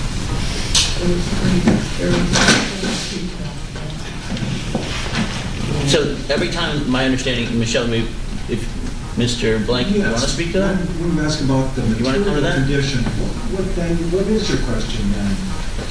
The material condition? The condition of your The units. paint or the trim or the carpet? Whatever you'd like to express. Well, listening to the meeting tonight, there seems to be money, whether it's ARPA or grants. Has anybody studied the roof? Or is this just, it's just all, it's conversation that seems to have already accepted that this is going to be done, and we're going to, and the cost is offered as is why we shouldn't go ahead and make the expenditure. That I'm trying to say, has anyone taken a quote? We need quotes for the historical museum. We need grants, fund balances. We've got all sorts of sources. Has anyone studied the Renshaw other than the ADA? Do we know? I can answer part of your question if you're wrapped up. So, before we did the report, we understood that there was some potential upcoming concerns with the roof and siding. And so, I believe it was the summer of 2023, we got 3 quotes from roof companies. And those quotes ranged from $30,000 to $40,000 to do the roof and the siding. And so, when we got those quotes, we talked about it. And what prompted this study of the facility is, as public administrators, is it a good financial decision to invest in that asset, not knowing what the future of what that is? And so before we invested into it, we wanted to do a full study to see what other issues there may be in the facility, what the future may lead to. And again, where we come to as serving the community as a whole, is that investment for 15 people outweigh the service for the community of 11,000? 15 compared to 1,500. I understand the math. Nick, can you answer the mayor's question, which remains on the table? Do you know anything about conditions for getting any money? I mean, specific conditions, I think that obviously it was constructed in 1981, so they're dated. The 14 single-bedroom units are roughly 550 square feet. The efficiency is a little bit smaller than that. Historically, when a resident would move out, they would get new coats of paint, new carpet if it needed, depending on how long the tenant was there. And so items like that, I can't specifically say, the true condition or value. We've had to replace appliances here and there. We've done some water heater improvements, but it's all kind of as an as-needed basis because we try not to disrupt their tenancy there. So individual HVAC for each unit, individual water heaters for each unit, just like in a separate home, right? So the potential of 15 of all of those things. So if they're all at the same age, we're all going to need a I'm replacement. pretty sure the HVACs were all replaced fairly Yes, recently. they've Yeah, I been thought that. resolved. They've been I thought that too. resolved. Yeah. Water heaters as needed. Why wasn't the roof done if you took 3 floors? You decided it wasn't worth it given the... No, we knew that we're on the cusp of being responsible for the ADA compliance. Silly. Actually, it's not silly. I take my job very seriously, which I know you is do. why we're having this conversation. Yes, I agree with you. I agree with you. I understand. I apologize. Thank you. Yep. All right. I think we're done. One more, guys, just a short one, honest. And I promise to shut up after. Mr. Ryder, you mentioned 3 items that were a problem at East Russ. We have asked time and time over the years to have them cleaned up, and they're never done. Okay, I wrote 2 of these down, but I can't remember 3. The windows, there were 3 windows that needed to be changed. That was asked, and it took our maintenance man, or someone, I'm sure it was our maintenance man, to check into it and find out they were under warranty, so it cost them nothing. That's why I said I don't believe it wasn't the windows. Yeah, well, it's just, we have definitely been in over the years. Thank you, and I'm done, I will not come back. I'll save it.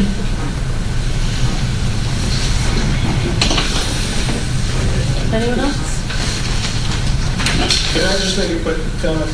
Yes, of course. I understand your feeling of being ignored, but on behalf of the city, I think that kind of reiterates the fact that we're not property managers.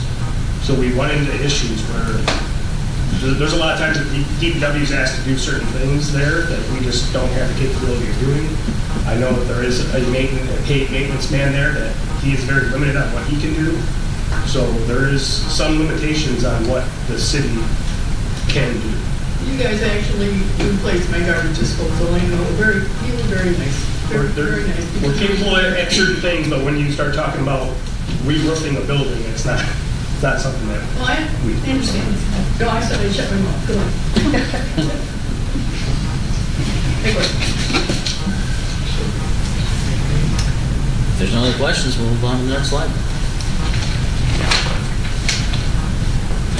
So, in conversation with the mayor, it was suggested that maybe when it comes to these other funds that are fenced within the general fund, some of these things might be a consideration for that funding. So, Mark, if you can help me out with the numbers as far as the funding remaining. There's $545,000 roughly left. And it's within the general fund, and if we were to expend that, known as ARPA funding, that would leave our fund balance at roughly About 2.7 million. Which is roughly 27% fund balance. So these are, as you've heard from all of staff, these are all things that could potentially be utilized with that funding. And obviously, like stuff like holiday decor or electronic sign, we could come up with a percentage or a dollar figure to make those numbers work to expend those funds. Or they can just be left in the general fund and be totally absorbed in the general fund, and we can end this conversation in regards to money formerly known as ARPA. I appreciate that you did this because I always envisioned ARPA funds as something that we could spread around to get things done so that the residents could benefit, but also that each department could, the majority of the departments could benefit as well, and something that they wouldn't necessarily get. So I look at it and that's what I see. is there interest in going in this direction? Because this is a major factor because of just the amount of money that's tied up in ARPA. Or is it that's not an interest of council? I need some direction, especially on this. I'd like some dialogue, please. So I'd like to see, especially if we anticipate it's going to be 2 years or so before the Renshaw apartments are going to, anything would potentially happen to them. I'd like to see some of the money go towards some at least perfunctory repairs that need to be made, maybe the roof or something like that.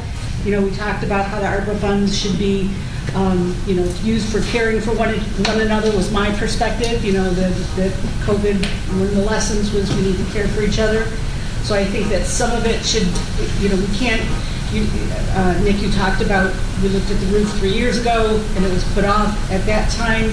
So it wasn't an immediate concern. There were 2 out of the 3 said it doesn't need to be done within the next year. So I should have mentioned that. It's not like there was an immediate need to do the roof. Understood. I just wanted to clarify that. 3 years ago, it doesn't need to be done within the next year, so it's 2 years out from that. So to continue to ignore the situation, there's a chance that it goes on the ballot and it doesn't pass, and then we're deeper in the hole. So I think we should put some of the funds towards that, and some of the funds, I'd like to see them also, there's some stuff that needs to be done at the Hunter Community Center.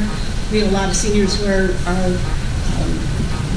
utilizing those services, and there's things that need to be done there. So that's giving back to one of the valuable assets of our community, our seniors. So the things that we've had listed for Hunter, we believe, I believe like the doors were already part of the capital improvement plan, so there's funds for that, and the rest of that, I believe, can also be absorbed in the budget. But things like benches at the library, I don't remember talking about that. I don't know where that came from. The top lot, we talked about the scuba, or that's you know what I'm talking about. The fire thing, if we get a grant for that, we don't need to use this money for that.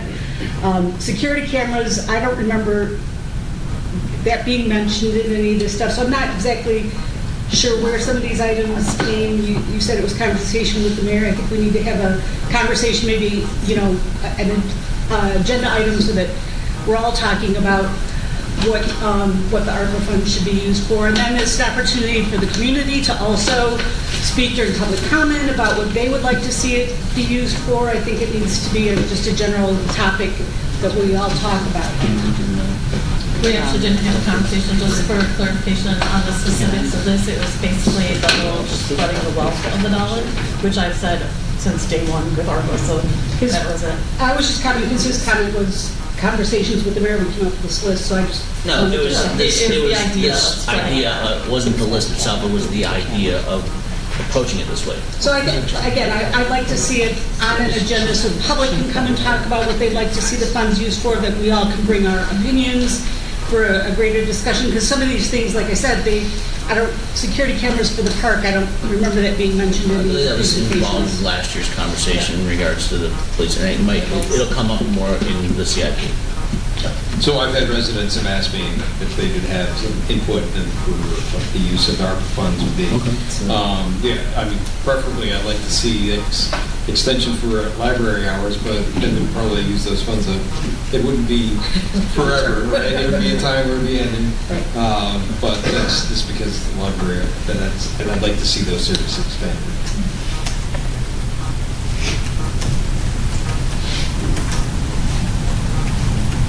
And maybe a small amount for like specific funding, programming funding for Hunter. If not, something that's like capital improvement, not capital improvement related, but maybe just programming to allow you to have other equipment to do whatever it is you do. Because I think it's amazing what you do at Hunter. I'm amazed every time I go by there or talk to people. You don't know how they love. Jenny is beloved, like for real. You guys are right on par with her, because people who utilize the services really appreciate what you do. And we were talking earlier about people from outside who come to your programming. I had conversations with people several times when I was there, and they said they prefer to come to Clawson because they feel welcomed and because they like the mix of people. That is a big deal.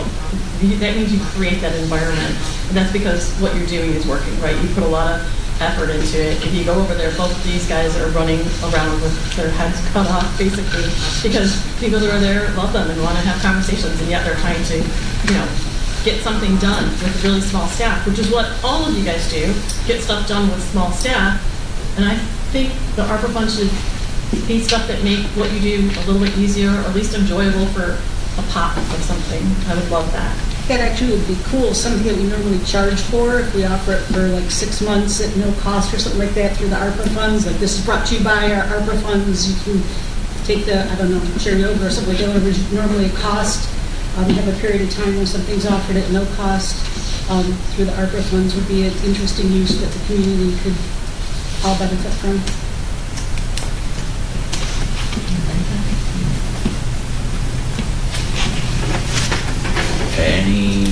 So it sounds like then, in regards specifically to the ARPA funds, you want to have another conversation about this. These agenda item, so the public can comment on it. I mean, we have, just for your awareness, I've provided 2 memos in the past about methods of expending those dollars, and we can do it a third time, not a problem. So, What's the estimated cost of the items in that list? we'd have to kind of take a measured mark when it comes to like the holiday decor, and then also the DPW, the Vector truck. We were thinking that we would do some type of offset for that, not purchase the entire thing, but the roof at the museum, the library, the tot upgrades. I mean, the tot upgrades, there's very many levels of that can be. We would make an equitable. I don't think we can skimp on the SCBA. That's kind of, we need all of them, but then make an equitable smattering of allotments, allocations for those things that we can't make. So I think you can get all of them, some of them partially, some of them in totality. So, but the biggest one being the SCBA's. And maybe we will get a grant. But last year we were here and we were optimistic about getting a grant last year. So I think we have to budget that we're going to have to buy them, and if we can get it offset, great. So we'll take these things into consideration as well as everything that you talked about, and then maybe we can bake in a actual. Is it what you're looking for? Another a public hearing specifically on this funding? Or just part of, as an agenda item in the. I think the agenda item is sufficient because the public comes and people are very cognizant of that. They can come and speak on that for items on the agenda. Can I ask a question? If he comes. That's fine. I was curious, is it possible to use some of those ARPA funds to offset some of the ADA compliance issues in those Renshaw apartments? Maybe to minimize some of the potential compliance and litigation issues, even some of them. Sure. Maybe not all of them, but maybe some of the more pressing and immediate ones. Just maybe not a roof if the roof isn't an issue, and put it on the list as some. Right. So as a reminder, the Renshaw Apartments does have a healthy fund balance, so the fund balance would be able to absorb that. But how far do we go? Right. If you look at the numbers. I'm just trying to find a middle ground there. How can we reduce the potential litigation that we're worried about, but also help these residents stay in their homes, keep their homes. So anyway, just a thought. Thank you. Mark, any questions in regards to how we can potentially put this forward if we need to ask now of council for additional guidance? Well, I mean, if you remember, we committed the money to police wages, and that's what we're reporting. We reserved the like 545 for council to decide where you'd like to spend it. So, I mean, ultimately, again, if you want public input, that's perfectly fine. And then again, it's going to sit there until you decide, here's how we're going to spend this $545,000. Or if you simply just say, listen, it stays as general fund dollars, and let's keep moving with this conversation. Yeah. And they're all good ideas. I mean, everything in the list, everything that's been brought up, I think are great ideas. So, and ultimately, you can say, here's what we'd like to do moving forward. You know, and again, we can come up with, if we don't get the grant and you say, we definitely want the fire department to get their SCBA's, there's $292,000 of the 545. What does that leave us? And then, again, if there's other things, and I agree with Joe, anything done at the Renshaw Apartments, there is a fund balance that we can utilize, whether it's the roof or making those 2 apartments compliant, we can do that. Ultimately, again, I think what we're focusing on is making sure we don't put good money after bad. If ultimately we're going to sell the building, again, I think we should, I go back, I saw some Facebook comments, and I love Tom Glenn, and he made a comment criticizing me when I was manager because he spoke with me about it, and I specifically said, we will do whatever we need to do to keep that building up to date. Again, if these guys mention as property managers, which we're not, it always comes back to, and I know, Mr. Mike, you hate hearing this, it comes back to liability. And that's what we were concerned with in 2018. I was the manager when this came up. Mike was the clerk. We asked, at this point, same consideration. Should we put it on to let the voters say, it's okay, not just sell it, look at ideas of what could happen. We had someone at the time that said, I'll buy the apartment and I'll give them several years to find somewhere else to live at the same rents. So that's something that was considered back then. We were understanding. Ultimately, again, it's the liability issue that we came up with. I know the city attorney pressed on that. It's not something we can ignore. As an administration, it's not something Joe can ignore, and as an attorney, it's not something he can recommend we ignore. It's there. It's out there. And we live in a very litigious society. We talked about it. Everybody could sign a lease that says, I will never sue the city, and somebody gets hurt, and a lawyer's going to say, that's nothing. So those are concerns that we have. And again, I certainly don't want 15 people to say, well, you're forgetting about us, because that's something we've considered all along. Again, I've been with the city 20 years. It's always been a consideration. We love that we've been able to provide this. Now maybe it's time to let the residents or the voters decide, can we look at other options? But that's what this ultimately results in. But yeah, we have options. It's good to have a healthy fund balance. When I started here in 2000, we had a negative fund balance. So I've been through a lot. And it's ultimately, this is the type of discussion it is good for the city, because everybody can give their input, their thoughts, their opinions, their ideas.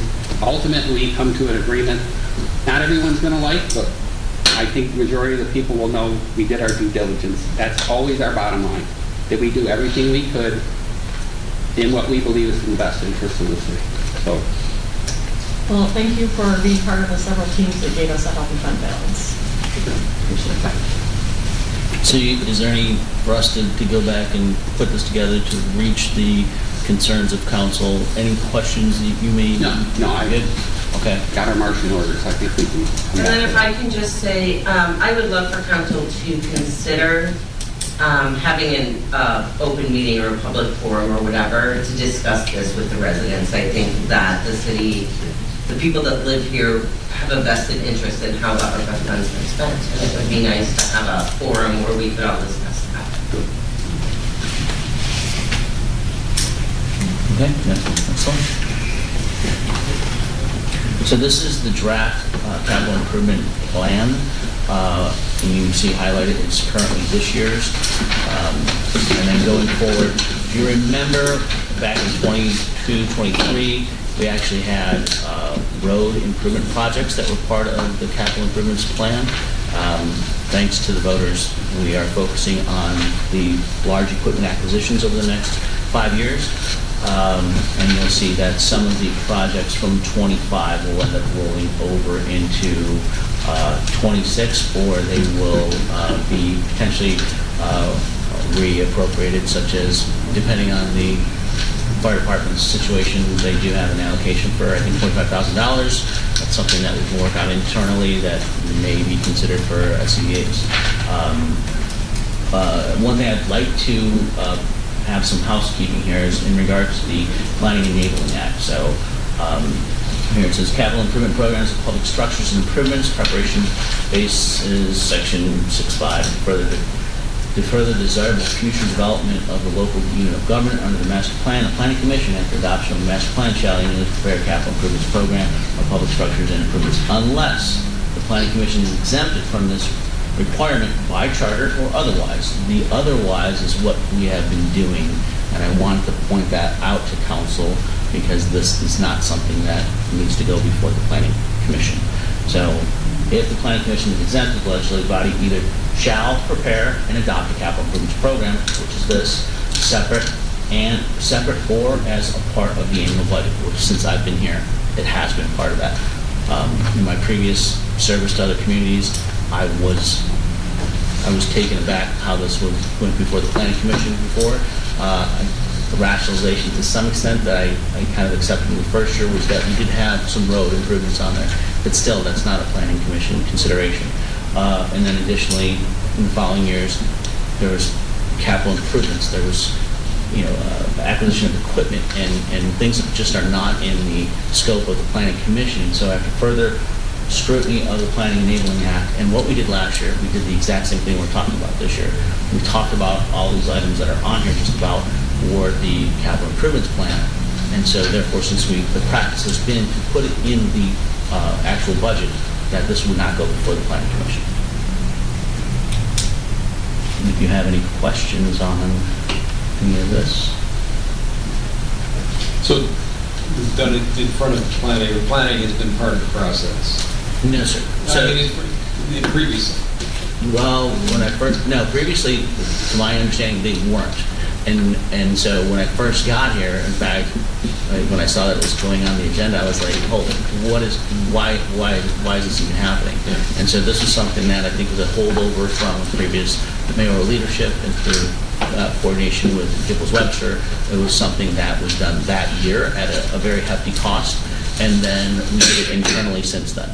And so the first year it was done, the second year was done internally with the finance director, and then last year we did it with the finance director as well, but it was part of our advanced planning and discussion.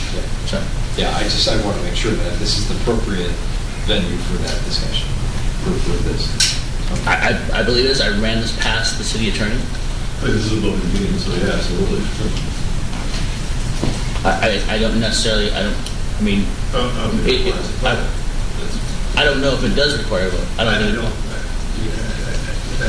I guess the point is that we've been doing it, I think this is the perfect venue, right, under, the structure that we had used in the past. It went in front of planning for their control, for lack of a better term, right? And I don't think it's appropriate. I mean, I've been involved in those processes when I was on planning. I think, what are we doing, right? Precisely. I think you're absolutely correct.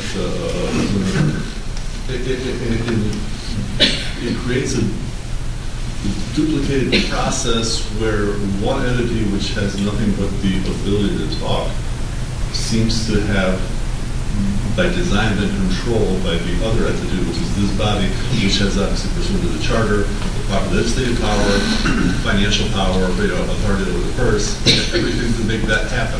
So I think the process as outlined by the city manager makes a lot more sense, follows the act. I think the receipt and filed kind of approach with the planning commission is probably the appropriate way to go. Yeah, that's what I'd like to see. Well, that's the same thing that I pointed out last year. Why aren't the streets and sewers and water main improvements shown on the capital improvement plan? Well, now we're showing them through. They were in the first year, and then we knew we were working towards actually having the bond, infrastructure improvement bond. I mean, I don't see them. Yeah, because they're their own standalone item now, because they are with, I don't know if it adds any value to put them on there. So with the infrastructure improvement bond, we have a separate plan of action that we developed before we went out for that vote last November. And so instead of maybe combining the two, we have the infrastructure bond list as an addendum to the capital improvement plan, just to indicate that we're still making these public infrastructure improvements.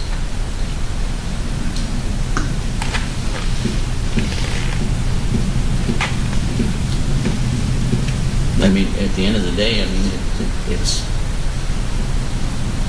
can add them too, but I mean, Well, they should up be- until, well, up Have until, no improvements. well, up until last year, we didn't have the ability to even address them. Okay, So- well, we do now.